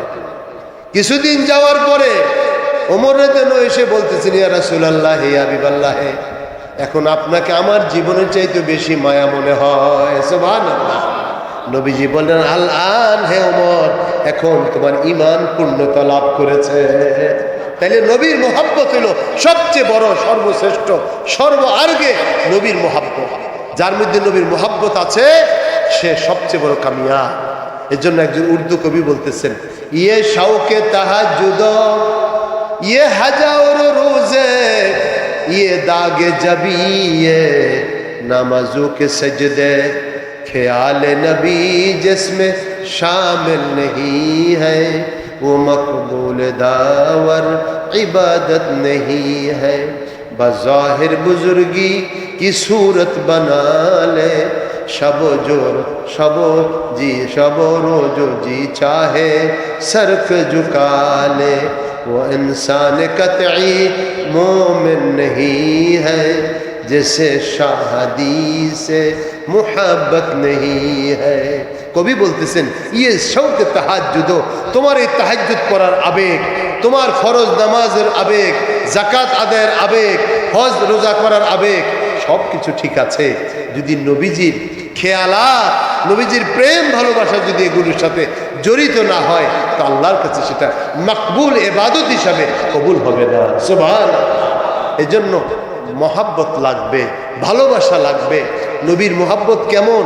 সাহাবিয়া মহিলা, আমার মা আম্মা জানরা যারা শুনতেছেন, আপনাদের খেদমত আরজ করতেছি, নবীজিকে কেমনে ভালোবাসতে হবে। একজন মা ওহুদের যুদ্ধে দৌড়ে আসতেছে, ওহুদের যুদ্ধে, সেখানে আপনার এই সাহাবায়ে কেরাম শহীদ হয়েছেন ওহুদে, নবীজির দান্দান মুবারক শহীদ হয়েছে। এক মা দৌড়ে আসতেছে, লোকেরা বলতেছে, এই মহিলা, তোমার স্বামী তো যুদ্ধে মারা গেছে। সে দৌড়াইতেছে। আরেকজন বলতেছে, এই মহিলা, তোমার ছেলেও মারা গেছে। সে দৌড়াইতেছে, নবীজির কাছে আসছে। দেখেন যে নবীজির দান্দান মুবারক শহীদ হয়েছে, নবীজির রক্ত ঝরতেছে, হুজুর অসুস্থ। সামনে দাঁড়িয়ে মহিলা বলতেছে, ইয়া রাসূলুল্লাহ, ইয়া হাবিবাল্লাহ, আমার স্বামী ইন্তেকাল করেছে, শহীদ হয়েছে, আমার কোনো আফসোস নাই। আমার ছেলে শহীদ হয়েছে, তো আমার আফসোস নাই। আল্লাহ নবী, আপনাকে যে আমি জীবিত দেখছি, এটা আমার সব কিছু পাওয়া হয়ে গেছে। সুবহানাল্লাহ। এই হলো নবীর প্রেম ভালোবাসা। আজকে মা বোনরা, আপনাদের জন্য আরজ করছি, নবীর প্রতি ভালোবাসা পোষণ করবেন। কেমনে ভালোবাসা আসবে? যত বেশি দুরূদ শরীফ পাঠ করবেন, নবীর মুহাব্বত পেয়ে যাবেন। সুবহানাল্লাহ। এজন্য বাসায় দুরূদ শরীফ পাঠ করবেন। ছোট্ট একটা দুরূদ শরীফ শিখিয়ে দিয়ে যাই, আল্লাহুম্মা সাল্লি আলা সাইয়্যিদিনা মুহাম্মাদিন আন-নবিয়্যিল উম্মি ওয়া আলিহি ওয়া সাহবিহি ওয়া সাল্লিম। এই দুরূদ শরীফ বাসায় পড়বেন, 40 দিন পড়তে থাকেন, দেখবেন জীবনের একদিন হলেও মৃত্যুর আগে আল্লাহ নবীর সাথে আপনার আমার দেখা হয়ে যাবে ইনশাআল্লাহ। এজন্য মা বোনরা গো, দুরূদ শরীফ পাঠ করবেন ঘরে, নবীর সুন্নত মোতাবেক পর্দা করবেন। যে সমস্ত নারীরা পর্দা করে, নবীর স্ত্রীরা পর্দা করেছে, আপনারা পর্দা করবেন। হ্যাঁ, আলহামদুলিল্লাহ আলহামদুলিল্লাহ, ওলামায়ে কেরামের সংস্পর্শে সিলেটের মধ্যে দেখা যায় পীর অলিদের সোহবতের কারণে, ওয়াজ নসিহতের কারণে অনেকাংশে সিলেটের জায়গাতে আপনার মহিলারা পর্দা পশিদা করে। এটা ঈমান এবং নবী প্রেমের বাহক, এটা নবী প্রেমের পরিচায়ক, তারা বেপর্দা হয় না। আলহামদুলিল্লাহ বলেন। আল্লাহ নবীকে কিভাবে সাহাবিয়া মহিলারা ভালোবাসতেন। আল্লাহ নবীর এক স্ত্রী ছিলেন উম্মে হাবিবা রাদিয়াল্লাহু আনহা। উম্মে হাবিবা উনি ছিলেন আবু সুফিয়ান রাদিয়াল্লাহু মেয়ে। আবু সুফিয়ানকে জানেন? মক্কার কুরাইশদের নেতা ছিলেন। আবু জাহেল মৃত্যুর পরে কুরাইশ নেতাকে আবু সুফিয়ান। আল্লাহ নবী মক্কা যখন বিজয় করলেন, এসে তিনি বললেন, এখন আবু সুফিয়ানের ঘর নিরাপদ, তোমরা সেখানে আশ্রয় নিতে পারো, মুসলমান হয়ে গেছে। আবু সুফিয়ানের কন্যা হলো উম্মে হাবিবা, একজনের সাথে বিয়ে হয়েছে, মুসলমান এর সাথে বিয়ে হওয়ার পরে তারা সিরিয়া চলে গেছে। সিরিয়া যাওয়ার পরে সেখানে তার স্বামী মোরতাদ হয়ে গেছে, ধর্ম ত্যাগ করছে। এখন তিনি একা সেখানে, আবু সুফিয়ানের কন্যা, সে সেখান থেকে চিঠি লিখেছে মদিনার নবীর কাছে যে, নবী হে, আমি তো স্বামী হারা এখানে আছি, আমি আপনার কাছে আশ্রয় চাই, আপনার কাছে আমি যেতে চাই। আল্লাহ নবী চিঠি পেয়ে সংবাদ পাঠালেন, যাও উম্মে হাবিবাকে বলো মদিনা শরীফে আসার জন্যে। সে সিরিয়া থেকে মদিনা শরীফ আসছে। আসার পরে আল্লাহ নবী তার কাছে বিবাহের প্রস্তাব দিয়েছেন। বিবাহের প্রস্তাব দেওয়ার পরে তিনি কবুল করে আল্লাহ নবীর ঘরে সহধর্মিণী হয়ে আসলেন। সুবহানাল্লাহ। হ্যাঁ, আল্লাহ নবী আবু সুফিয়ানের কন্যাকে বিয়ে করছেন। আজকে কাফেরেরা তোকমা লাগায় যে নবী তো নারী নিপসু, লাউজুবিল্লাহি মিন যালিক, 11 জন বিবাহ করছে না। নবীজির প্রতিটি বিবাহ ছিল ইসলামের কোনো না কোনো কারণে। ওনাদেরকে বিবাহ করার কারণে বহু গোত্র মুসলমান হয়ে গেছে। সুবহানাল্লাহ। উম্মে হাবিবা নবীজির স্ত্রী হওয়ার কারণে আবু সুফিয়ান মুসলমান হয়ে গেছে। উম্মে হাবিবা রাদিয়াল্লাহু আনহা নবীর সাথে যখন বিবাহ হলো, নবীর ঘরে থাকেন, এমন কোনো সুন্দর বেশভূষা নাই, কাপড় চোপড়ও নাই, বিছনাপাতিও নাই, কিন্তু নবীকে দেখেই তারা শান্তি, নবীর কাছে থাইকেই তারা শান্তি। প্রতিদিন ভালো খাবার পায় না, প্রতিদিন 3 বেলাও পেট ভরে খেতে পারে না, তারপরও তারা শান্তি নবীজিকে দেখে। তারা নবীজির ঘরে উম্মে হাবিবা থাকতেছেন। একবার খবর আসলো যে আবু সুফিয়ান মদিনায় আসছে। আবু সুফিয়ান তার বাবা মদিনায় আসছে তরবারি নিয়ে। সব সাহাবারা তরবারি উঁচিয়ে দাঁড়ালেন। আবু সুফিয়ান বলল, আমি যুদ্ধ করতে আসি নাই, আমি ব্যক্তিগত সফরে আসছি। ব্যক্তিগত সফরে। আমার মা বোনরা খেয়াল রাখুন কি বলছি। নবীজির স্ত্রী উম্মে হাবিবা রাদিয়াল্লাহু আনহা ব্যক্তিগত সফরে, আপনার তার আব্বা আবু সুফিয়ান আসছে। সফরে আসার পরে লোকেরা জিজ্ঞাসা করলো, কি ব্যক্তিগত সফর? আমি শুনেছি আমার কন্যা সিরিয়া থেকে এসে মুহাম্মদুর রাসূলুল্লাহ ঘরে আসছে। আমি শুনছি। ঠিকই শুনেছি। যখন এই কথা বলছে, তার ভিতরে একটা প্রভাব পড়ছে, আরে সারা জীবন যার বিরুদ্ধে যুদ্ধ করে আসলাম, সেই মহান রাসূলের ঘরে আমি তো মনে করছি সে আমার দুশমন, অথচ তার ঘরে আমার কন্যা সম্মানের সহিত লালিত পালিত হইতেছে। সুবহানাল্লাহ। কি আদর্শ নবীর মধ্যে, যে দুশমনের কন্যা, আরেক রাষ্ট্রের প্রধান, তার মেয়ে। আমরা তো হইলে তো গুম করে ফেলাইতাম তাড়াতাড়ি। কি শত্রুর মেয়ে হইলে কেউ কে রাখতো? আগে থেকে গুম করে ফেলাইতো, আয়না করে লইয়া যাইতো। এগুলি তো তারা করে নাই। হ্যাঁ, কি করছে? সম্মান দেখাইছে নবীর ঘরে। এমন সময় আবু সুফিয়ান আসছে। আসার পরে বলতেছে, যে আমার এত বড় শত্রু, সে আমার মেয়েকে লালন পালন করতেছে, স্ত্রী হিসাবে আপনার বিয়ে করেছে, সে তো আমার দুশমন হইতে পারে না। নবীজির ঘরে আসছে। তখন নবীজি ঘরে ছিলেন না। উম্মে হাবিবা ঘরের মধ্যে নবীজির তো এমন কোনো বড় বাড়িঘর ছিল না, হুজরা শরীফের ভিতরে সামান্য কাপড় ঝুলানো, ভিতরে কিছুই নেই থাকার মতো। খেজুরের পাতাগুলো মোড়াইয়া রশি বানিয়ে আপনার সেখানে চৌকি বানানো হয়েছে, শুইলে সব দাগ হয়ে যায়। নবী ওই চৌকিতে শোন একটা চাদর বিছানো, শুধুমাত্র আর কিছু নাই। উম্মে হাবিবা যখন শুনলেন যে বাপ আসছে ঘরের দরজায়, পর্দা উঠাইয়া বলতেছে, মা তুমি কেমন আছো? উম্মে হাবিবা বললেন, আলহামদুলিল্লাহ আব্বা অনেক ভালো আছি, আমি তোমাকে দেখতে আসছি। হ্যাঁ, রাষ্ট্রপ্রধানের কন্যা, সাথে সাথে তো নিয়ে যাওয়ার কথা, কথা হইতেছে বাপ বেটির সাথে। মা তুমি কেমন আছো?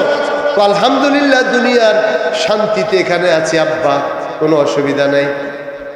তোমার স্বামীকে, তোমার স্বামী মুহাম্মদ সাল্লাল্লাহু আলাইহি ওয়াসাল্লামের সাথে তো আমরা দুশ্মনী করি, সারা জীবন করে আসছি। তো তিনি বলতেছেন, না আমি আমার রসুলকে বড় মোহাব্বত করি আব্বা। এই কথা বলতে বলতে চাদর বিছানো ছিল এরকম চৌকির উপরে, আম্মা জান উম্মে হাবিবা চাদরটা এরকম উঠাইয়া গুটাইয়া ফেলতেছেন। এমন সময় আবু সুফিয়ান বলতেছে, বেটি এতদিন পর তোকে দেখতে আসলাম, তোর চকিটার উপর একটা চাদর সেটাও তুই উঠাইয়া দিলি, আমাকে তো সম্মান দিলি না। উম্মে হাবিবা বলতেছেন, আব্বা জান আপনি এখনো কাফের, আব্বা জান আপনি এখনো মুশরিক, আমার এই চাদরটার মধ্যে আমার প্রিয়তম রাসূল বসেন, এখানে আপনাকে আমি বসতে দিতে পারি না। সুবহানাল্লাহ, কি মোহাব্বত নবীর জন্য, কি ভালোবাসা, কি শ্রদ্ধা, কি ভক্তি। এখানে আপনি আমার বাপ, কিন্তু এইখানে আমার নবী বসে, আপনি এখনো মুশরিক, আপনাকে আমার এই নবীর বসার চাদরে বসতে দিতে পারি। এই সম্মান তারা করেছেন। এর জন্য মা আম্মা জানরা আপনাদের খেদমতে আরো রাখি, আমার নবীর ভালোবাসা হৃদয়ে এভাবেই রাখবে যে উম্মে হাবিবা রাখছে। হযরতে খাদিজাতুল কুবরা রাদিয়াল্লাহু আনহা নবীজিকে কত মোহাব্বত করেছেন, জীবনের সব উৎসর্গ করে দিয়েছেন তার কদমে। ইসলামের খেদমত হয়েছে। আল্লাহর নবী বলেছেন, আমি দুনিয়ার সমস্ত মানুষের ঋণ দিতে আমি সক্ষম হয়েছি, কিন্তু আমি আমার স্ত্রী খাদিজার ঋণ দিতে সক্ষম হই নাই, আমি পারি নাই তাকে ঋণ দিতে। তার জীবনের সমস্ত কিছু আমাকে সে দিয়েছে, আমি কিন্তু তাকে কিছু দিতে পারিনি। আল্লাহ পাক সুবহানাহু ওয়া তাআলা নবীর এই কথা শুনছেন আরশে আজিম থেকে, আল্লাহ নবীকে আল্লাহ পাক সুসংবাদ দিয়ে দিয়েছেন, হে আমার নবী আপনার স্ত্রী আমার বান্দি খাদিজাকে বলেন আমি তাকে জান্নাতি ঘোষণা করলাম। সুবহানাল্লাহ। আল্লাহ নবী বললেন, খাদিজা সুসংবাদ গ্রহণ করো, আল্লাহ পাক তোমার প্রতি সালাম পাঠাইছে।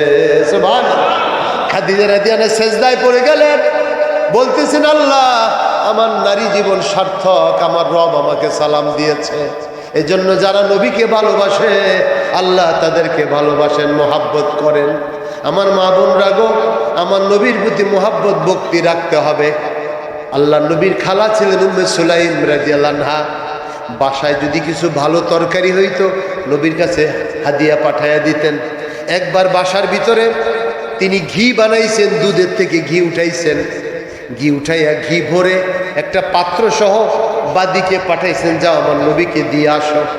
ঘি নিয়ে যখন নবীর দরবারে গেছে, ঘি ঢেলে দিয়েছেন নবীর কাছে, নবী খুশি হয়েছে, এত সুন্দর হাদিয়া, ওই জমানায় ঘি পেয়ে নবী বললেন, এটা কে পাঠাইছে? আপনার খালা উম্মে সুলাইম পাঠাইছে।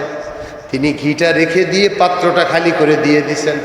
ওই পাত্র নিয়ে আবার শিকার মধ্যে তার বাঁধি রেখে দিয়েছে, শিকার মধ্যে। শিকা চেনেন না? আগে এখনো না ফ্রিজ বেরিয়েছে, আগে তো ফ্রিজ ছিল না, শিকার মধ্যে রাখতে। ওই শিকার মধ্যে আপনার পাত্রটা রেখে দিয়েছে। উম্মে সুলাইম বাহিরে কাজ করতেছিল, ভিতরে ঢুইকা দেখে পাত্র থেকে ঘি টপ টপ করে নিচে পড়তেছে। সুবহানাল্লাহ। খালি পাত্র, পাত্র কিন্তু খালি করে নিয়ে আসছে রাসূলুল্লাহর দরবার থেকে। শিকার থেকে পাত্র থেকে ঘি পড়তেছে টপ টপ করে নিচে মাটির মধ্যে পড়তেছে। তুমি সুলাইম বলছে, আরে এত ঘি পড়তেছে, তাড়াতাড়ি দিয়ে পাত্রের মধ্যে দিয়ে খেতে, আরে এত ঘি করতে গে রাসূলুল্লাহর কাছে ঘি দিয়ে আসো নাই? আমরা দিয়ে এসছি তো ঘি। আরে কি ঘি দিয়ে আসছো? সব ঘি তো এটার থেকে পড়তেছে। সে আবার নিজেই গেছে, বুড়া মানুষ, লাঠিতে বর করে গেছে নবীর দরবারে, গিয়ে বলতেছে, ইয়া রাসূলুল্লাহ আমার দাসী কি ঘি দিয়ে গেছে? হ্যাঁ আম্মা খুব খুশি হয়েছি, আমি এত ঘি দিছে। ইয়া রাসূলুল্লাহ আশ্চর্য, যে ওই খালি পাত্র থেকে এখন ঘি ভইরা মাটিতে টপটপ করে পড়তেছে। সুবহানাল্লাহ। আল্লাহর নবী বললেন, আম্মা জান, আপনি আপনার নবীকে খাওয়াইছেন, এখন যদি আল্লাহ পাক আপনাকে খাওয়ায় আমি নবী করার কি আছে? সুবহানাল্লাহ। এটা জীবন্ত মুজিজা। আল্লাহ নবীকে ভালোবাসবেন, বলবেন আল্লাহ নবী তো এখন দুনিয়াতে হায়াতে নাই, কেমনে বাসবো? আল্লাহ নবীর ওয়ারিসরা আছে, আল্লাহর ওলিরা আছে, মসজিদের ইমাম আছে, আলেম ওলামা আছে, হক্কানি রব্বানি পীর মুর্শিদ আছে, তাদেরকে ভক্তি করবেন, তাদের জন্য হাদিয়া পেশ করবেন। আগে তো এগুলো ছিল গ্রামে গঞ্জে, যে বাসায় যদি একটু ভালো খাবার হইতো, আগে মসজিদের হুজুরকে খাওয়াইতো, সাহাবকে খাওয়াইতো। একটা ডিম মুরগি পারছে, প্রথম ডিমটা সাবকে দিত। হ্যাঁ, লাউ হইছে, প্রথম লাউটা সাবের কাছে পাঠাইতো। দুধ হইছে, দুধের এক গ্লাস আগে সাবকে দিত।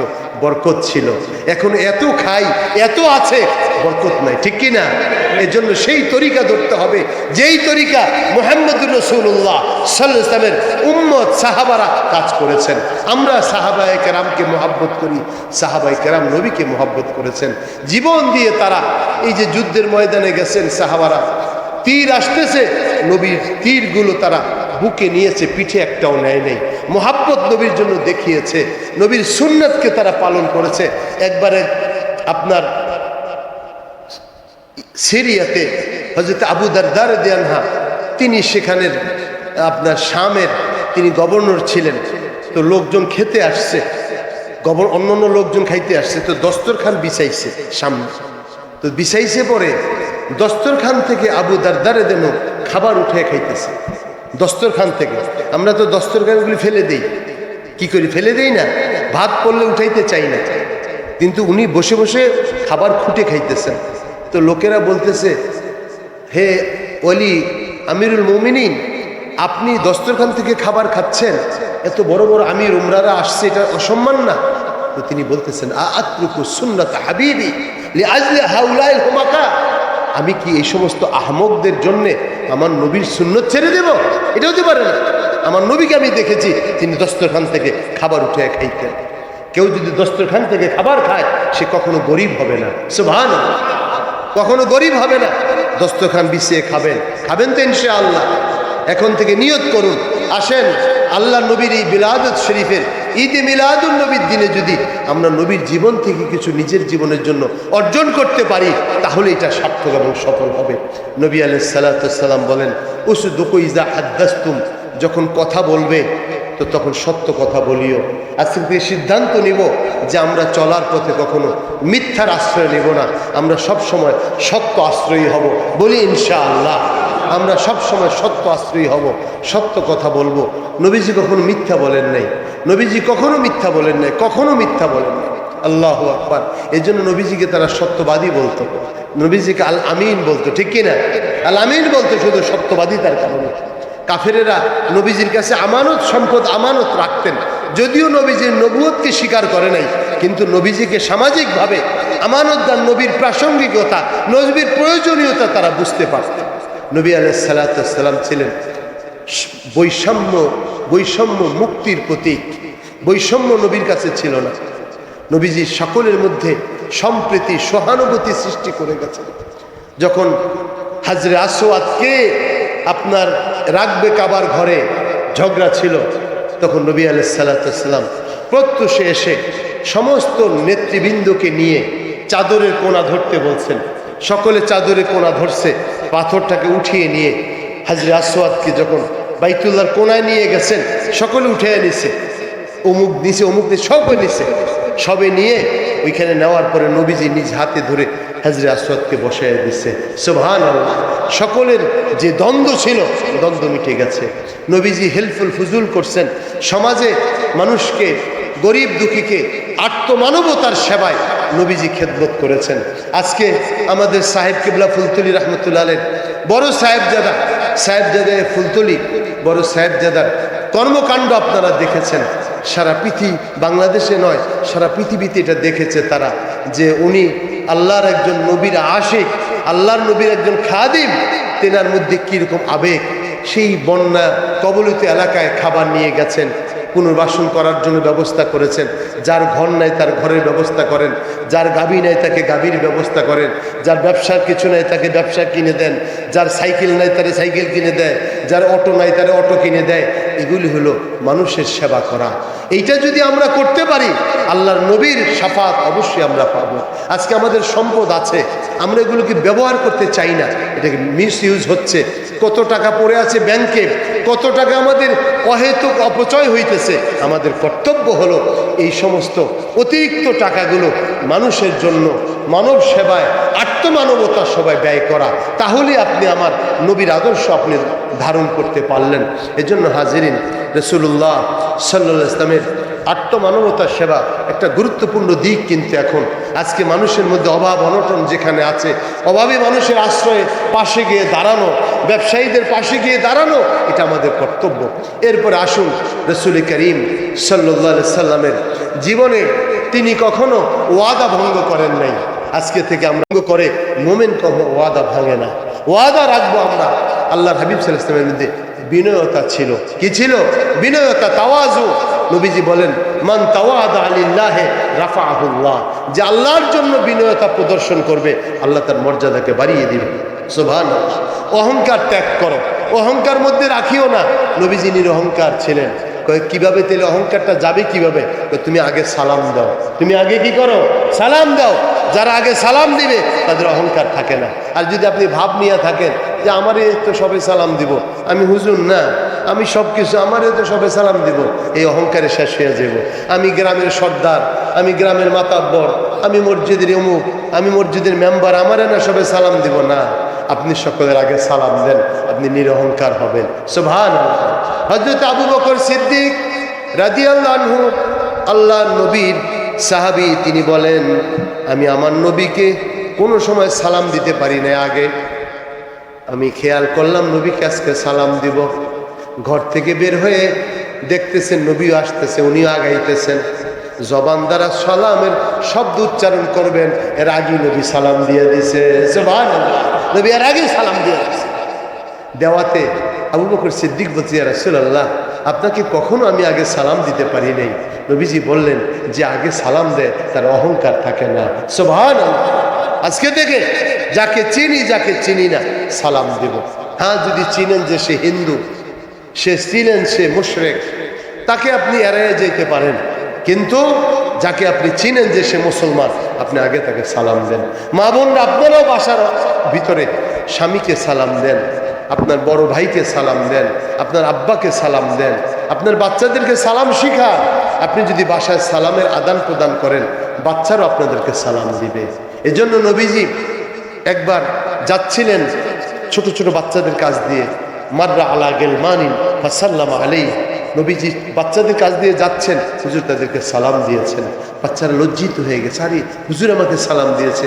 এরপরে যতবার তারা নবীজিকে দেখেছে তারাই আগে সালাম দিয়ে দিয়েছে। সুবহানাল্লাহ।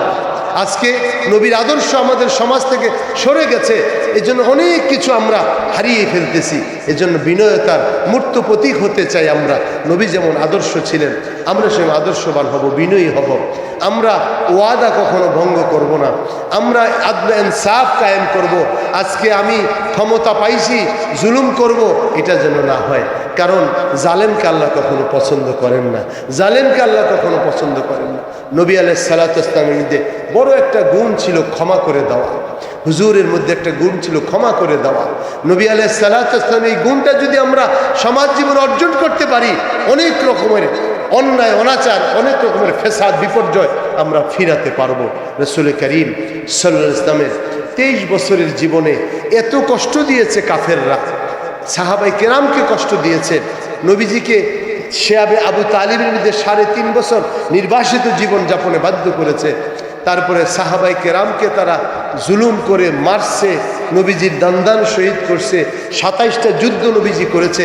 এত কিছু করা সত্ত্বেও যখন নবীজি বাইতুল্লাহ শরীফ বিজয়ের দিন মক্কা বিজয়ে গেলেন 8ম হিজরিতে, যাওয়ার পরে নবীজি বাইতুল্লাহর সামনে দাঁড়িয়ে বললেন, আজকে তোমরা আমার থেকে কেমন ব্যবহার চাও? আজকে তোমরা আমার কাছ থেকে কেমন ব্যবহার চাও? তখন নবীজিকে তারা বলল যে আপনি তো করিম, আপনি তো সম্মানিত, আমরা আপনার কাছে ভালো ব্যবহার চাই। নবীজি বললেন 23টা বছর কত কষ্ট দিয়েছ, কত জুলুম নির্যাতন করেছ, কত সাহাবী আমাদের মৃত্যুবরণ করেছে, কত সাহাবী যুদ্ধে শহীদ হয়ে গেছে, কত মানুষ পঙ্গু হয়ে গেছে, কত আহত হয়েছে। আমি একটিও তোমাদের থেকে প্রতিশোধ নেইনি। আজকে আমি তোমাদেরকে সেই কথাই বলবো যেই কথা হযরতে ইউসুফ আলাইহিস সালাম তার ভাইদেরকে বলেছিল। আমিও তোমাদেরকে সেই কথা বলবো, লা তাসরিবা আলাইকুমুল ইয়াউম, তোমাদের প্রতি আমার কোনো অভিযোগ নাই, তোমরা সকলেই আমি ক্ষমা করে দিলাম, তোমাদের সকলকে আমি মুক্ত করে দিলাম। সুবহানাল্লাহ। এই ছিল নবীর আদর্শ। এই জন্য ক্ষমা মহানুভবতা। যদি ক্ষমা করে দিতে পারি তাহলে আমি সার্থক এবং সফল জীবনযাপন করতে পারবো। আল্লাহর হাবিব সাল্লাল্লাহু আলাইহি ওয়াসাল্লাম বলেন, ওয়াউফু ইযা ওয়াআদতুম, ওয়াদা করবে, ওয়াদা পূর্ণ করো। ওয়াআদু ইযা তুমিনতুম, যখন আমানত রাখা হয় তোমার কাছে, আমানত পূর্ণ করো। কোনো কথা রাখছে আমানত, সেটাও আমানত পূর্ণ করো, আমানত খেয়ানত করিও না। ওয়াআদু ইযা তুমিনতুম ওয়াহফাজু ফুরুজাকুম। আল্লাহর নবী বলেন, ও আল্লাহর বান্দা বান্দিরা, আমার উম্মতেরা, উম্মতের নরনারী, উম্মতের তরুণ তরুণীরা, তোমাদের অনুরোধ করে যাই, তোমরা তোমাদের ওয়াহফাজু ফুরুজাকুম, লজ্জাস্থান হেফাজত করো। আজকে চরিত্র হেফাজত নাই উম্মতের। আজকে মানুষের সব কিছু আছে, দুনিয়ার তারাক্কি, দুনিয়ার প্রযুক্তির উন্নতি আছে, চরিত্র নাই। আজকে চরিত্র যদি থাকতো, মানুষের লক্ষ লক্ষ কোটি টাকা দেশ থেকে পাচার করতো না। ঠিক নেই? একটা মানুষ পাওয়া যায় না চরিত্রবান। সমাজ জীবনের টপ টু বটম সমস্ত মানুষগুলো চরিত্র হারা। কারণ চরিত্র থাকলে মানুষ আমানতের খেয়ানত করতে পারে না। আজকে চরিত্র নাই, মানুষ বোঝে না যে এইটা কার জিনিস, কে খাইতেছে, আর খাইতেও পারে না। এমন না যে আজকে তারা নিয়ে খাইতে পারবে, তাও না, তারা খাইতেও পারবে না। এখন তো সব ফিরত আনতেছে টাকা পয়সা, ঠিক না ভাই? ঠিক, টাকা পয়সা ফিরত আনতেছে, তারা খেতে পারবে না। যারাও বা টাকা পয়সা চুরি লুটতরাজ করছে, ওরাও গিয়ে দেখেন পলায়ে রয়েছে, একটাও বাসার থেকে বাইরেতেছে না। হ্যাঁ, এত এত নেতা নেতৃবৃন্দ সব লুকিয়ে গেছে, একটার কোনো অস্তিত্ব এখন সমাজে নাই। লজ্জায় তারা, তাহলে কেন এমন কাজ করব যেই কারণে আমরা সব লুকিয়ে যেতে হবে? এটা সারা পৃথিবীতে এমন ইতিহাস আর কোনো জাতি সৃষ্টি করতে পারে নাই আমরা যেটা এখন করেছি, যে সমস্ত লোক একসাথে পলায়ে গেছে। এটা কেমন? তাহলে তোমরা কি কিছুই ভালো করো নাই? এতে বোঝা গেল তোমরা যা কিছু করেছো সেগুলি উদ্দেশ্য প্রণোদিত করেছো, ভালো কিছু করো নাই। এই জন্য আসুন আমরা যেন সমাজের ভালো করি, আমরা যেন পলাতে না হয়, আমাদের বুক ফুলিয়ে আমরা থাকতে পারি সমাজে। এটা থাকবে নবীজির কাছে। নবীজির এটা আদর্শের একটা, যে তুমি ওয়াহফাজু ফুরুজাকুম, তোমার লজ্জাস্থান হেফাজত করো, চরিত্র হেফাজত করো। তুমি অন্যের অধিকার খর্ব করিও না। তুমি যদি অন্যের অধিকার নষ্ট না করো, দুনিয়ার সব কিছু যদি আগুনও লেগে যায়, আল্লাহ তোমাকে হেফাজত করবে। সুবহানাল্লাহ, আল্লাহ তোমাকে হেফাজত করবে, তোমার কিছু হবে না। বহু মানুষের এখন সমাজে বিপদের শেষ নাই, কারণ অতিরঞ্জিত করছে, সীমালঙ্ঘন করছে। এখন সীমালঙ্ঘনের কারণে মানুষ তাদেরকে গ্রহণ করতে চায় না, ঠিক কিনা? এজন্য কোনো সময় সীমালঙ্ঘন করতে নাই, স্বাভাবিক থাকতে হয়, ভারসাম্য ব্যালেন্স নিয়ে থাকতে হয়। ইনব্যালেন্স হলেই বিপদ।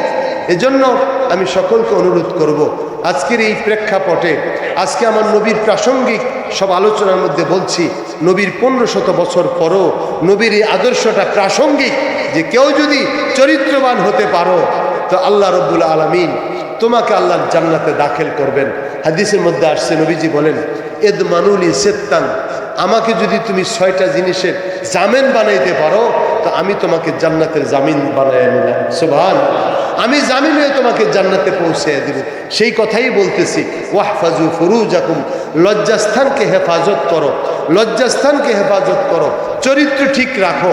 দুনিয়াতে 2টা জিনিস আপনার আমার আমলের ওজনের পাল্লাকে ভারী করিয়া দিবে। একটা হলো তাকওয়া, আল্লাহর ভয়, আর একটা উত্তম চরিত্র। উত্তম চরিত্র যদি মানুষের মধ্যে থাকে, উত্তম চরিত্রটা কি?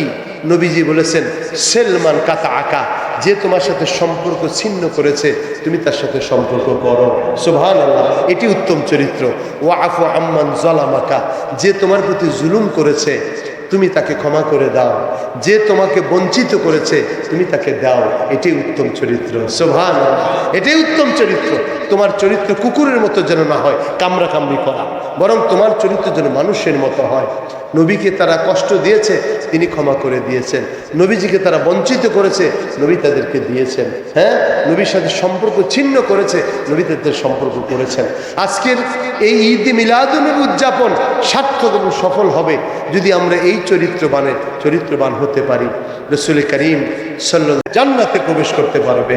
সুবহানাল্লাহ, তুমি তোমার রবের জান্নাতে প্রবেশ করতে পারবে। এই জন্য আসুন আমরা আল্লাহর হাবিব সাল্লাল্লাহু আলাইহি ওয়াসাল্লামকে ভালোবাসি দিল থেকে। আর যদি নবীকে সত্যিই আমরা ভালোবাসি, নবীর আদর্শ যেন আমাদের জীবনে বাস্তবায়িত হয়। যারা এখনো দাড়ি কাটি, তারা নবীজির সুন্নতকে দাড়ি রেখে দেই, এটার হাত দিয়েন না। যতদিন হাত দিয়েছেন ভুল হয়েছে। যাদের বয়স হয়ে গেছে 40-50, এখন আর দাড়িতে হাত দিয়েন না, দাড়িটা রাখেন। কবরে গেলে তো আল্লাহর নবীর পক্ষ থেকে বলা হবে যে তুমি তো নবীর সুন্নতকে পালন করো নাই। আল্লাহ পাক বলবেন তুমি নবীর আদর্শকে সুন্নতকে সম্মান দাও নাই। এজন্য যারা দিতেছে আল্লাহ পাক তাদেরকে বলবেন তুমি ইজ্জত দিয়েছো, আমি তোমাকে ইজ্জতওয়ালা করে দিলাম। সুবহানাল্লাহ, দাড়ি রাখবেন, মা বোনরা পর্দা করবেন, স্বামীর সেবা করবেন। স্বামীর সেবা করা এটা নবীর সুন্নত। নবীর 11 জন বিবি ছিল, কেউ কখনো নবীর সাথে কোনো বিষয়ে কখনো ঝগড়ায় লিপ্ত হয়নি, কখনো লিপ্ত হয়নি। এমনকি বাসা বাড়িতে 3 দিন পর্যন্ত কোনো কিছু খাবার আনা হয় নাই, তারপরে তারা নবীজির কাছে কোনো অভিযোগ করেন নাই। সুবহানাল্লাহ, অভিযোগ করেন নাই। আজকে তো একটু থেকে পান থেকে চুন খসলে আমাদের ঘরের ভিতরে তুল কালাম কাণ্ড হয়ে যায়, ঝগড়া লেগে যায়, বিবি বাচ্চাদের মধ্যে কোনো মিল থাকে না।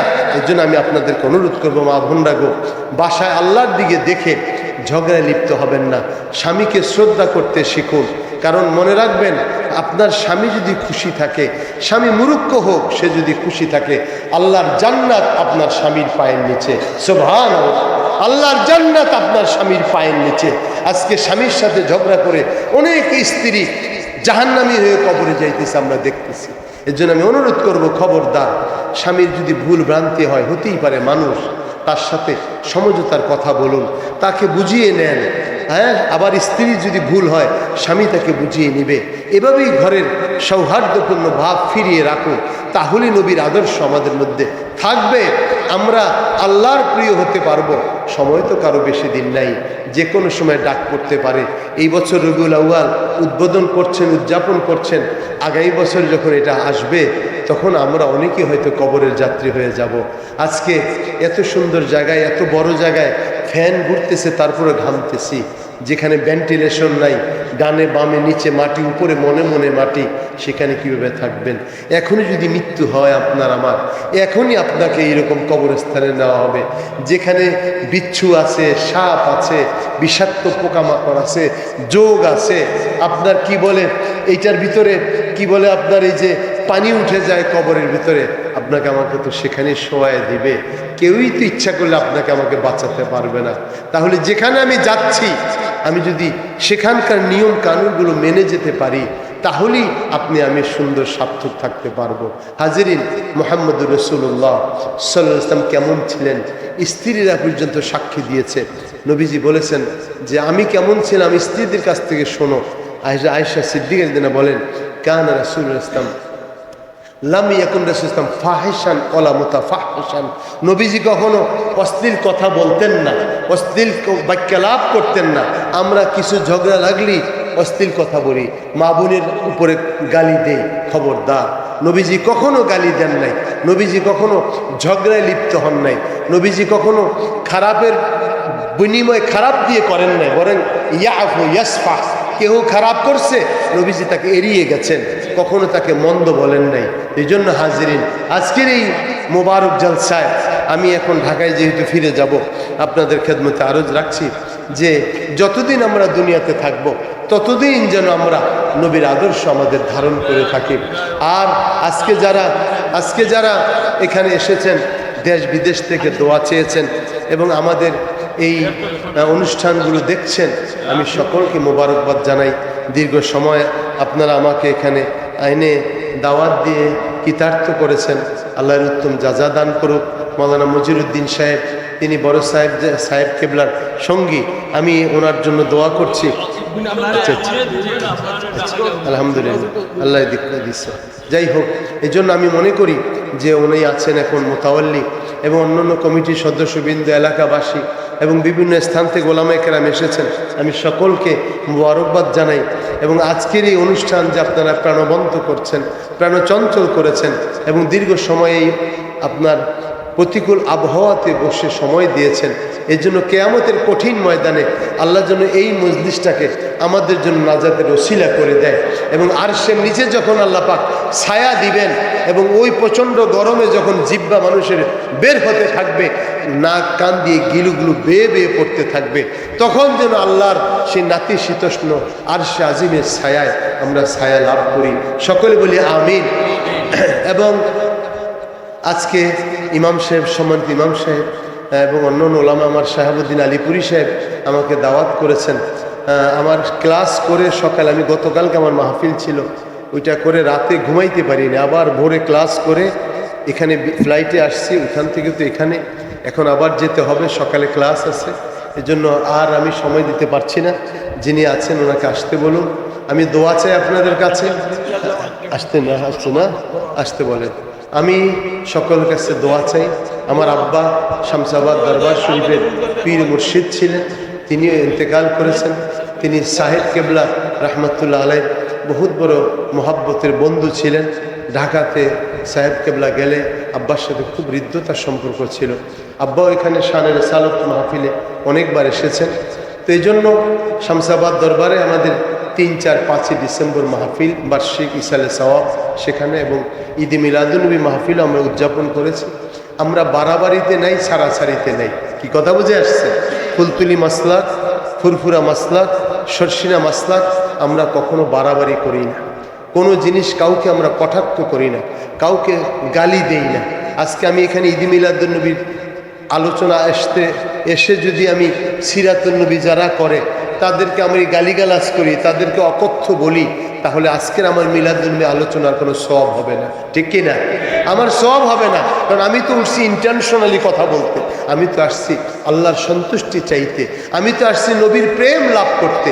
সুতরাং আমি যদি নবীর প্রেম লাভ করতে যে আরেকজনের বিরুদ্ধে গীবত শেকায়েত করি, তাইলে নবীর প্রেম নিবেদন হবে না। কিটা কথা বুঝে আসছে?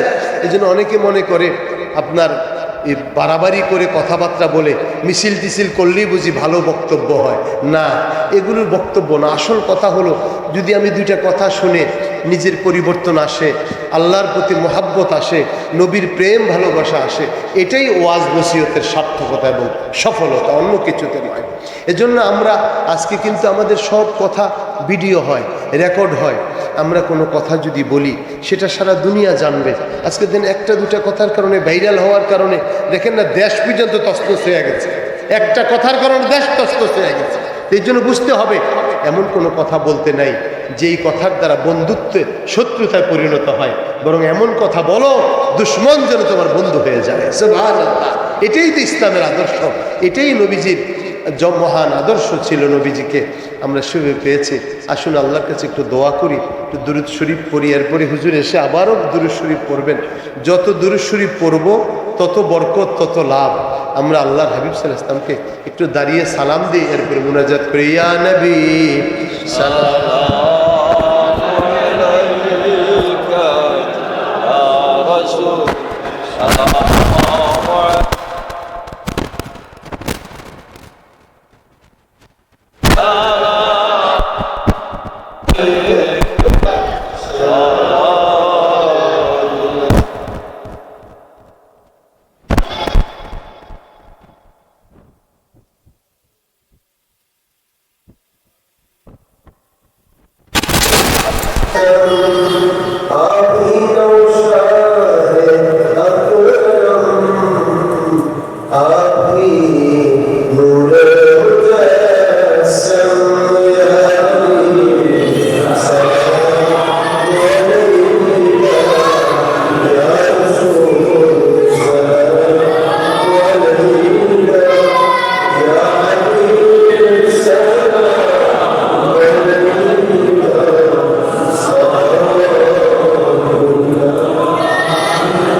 تزغ قلوبنا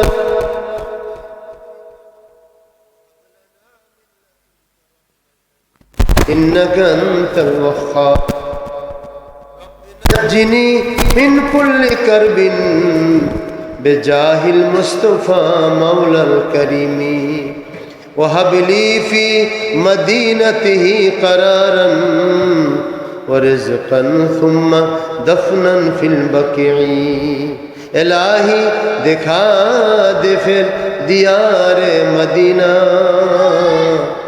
الہی ہمیں بنا دے غبار مدینہ وہ دن خدا کرے کہ مدینہ جائی ہم کہ کھا کے رسول سرما لگائی ہم পরওয়ারদিগার বেনিয়াজ এই লক্ষণা বন্ধ ইসলামাবাদ মহল্লাবাসীর উদ্যোগে পবিত্র ঈদে মিলাদুন নবী সাল্লাল্লাহু আলাইহি ওয়াসাল্লাম উপলক্ষে ওয়াজ ও দোয়া মাহফিল আল্লাহ মেহেরবানি করে আপনি কবুল করে নেন। আল্লাহ পাক মেহেরবানি করে আমাদের জিন্দেগির গুনাহ খাতা মাফ করে দেন। ইচ্ছায় অনিচ্ছায় জানা অজানা প্রকাশ্য প্রকাশ্যে যত ভুল আমরা করেছি আপনার গাফুর নামে উসিলায় আপনি ক্ষমা করুন আল্লাহ। এই ফিতনার জমানায় যখন নবীর কথা নবী প্রেমের কথা আলোচনা হয় না, আমরা কিছু তাসাউফ তরিকতের আল্লাহ প্রেমিক নবী প্রেমিক ওলি আল্লাহদের আশেক আমরা আল্লাহ এখানে বসে এই মসজিদে কোরআন হাদিসের আলোকে শানের সালাত পবিত্র ঈদে মিলাদুন নবীর আলোচনা করলাম। মেহেরবানি করে আলোচনাকে কবুল করে নেন আল্লাহ। আল্লাহ কিয়ামতের কঠিন দিনে মুসিবতের সময় এই মাহফিল আমাদের নাজাতের ওসিলা করে দিবেন আল্লাহ। আল্লাহ আপনি আমাদের আব্বা আম্মাকে মাফ করে দেন আল্লাহ। আমি গুনাহগারকে মোহাব্বত করে তেনারা দাওয়াত করেছেন আল্লাহ, এর উত্তম বদলা উত্তম জাযা তেনাদেরকে দান করুন আল্লাহ। আজকে যারা আমরা হাত তুলেছি অনেকের জন্য বিদায়ী দোয়া হইতেছে আল্লাহ, অনেকের জন্য কাফনের কাপড় বাজারে এসে গেছে।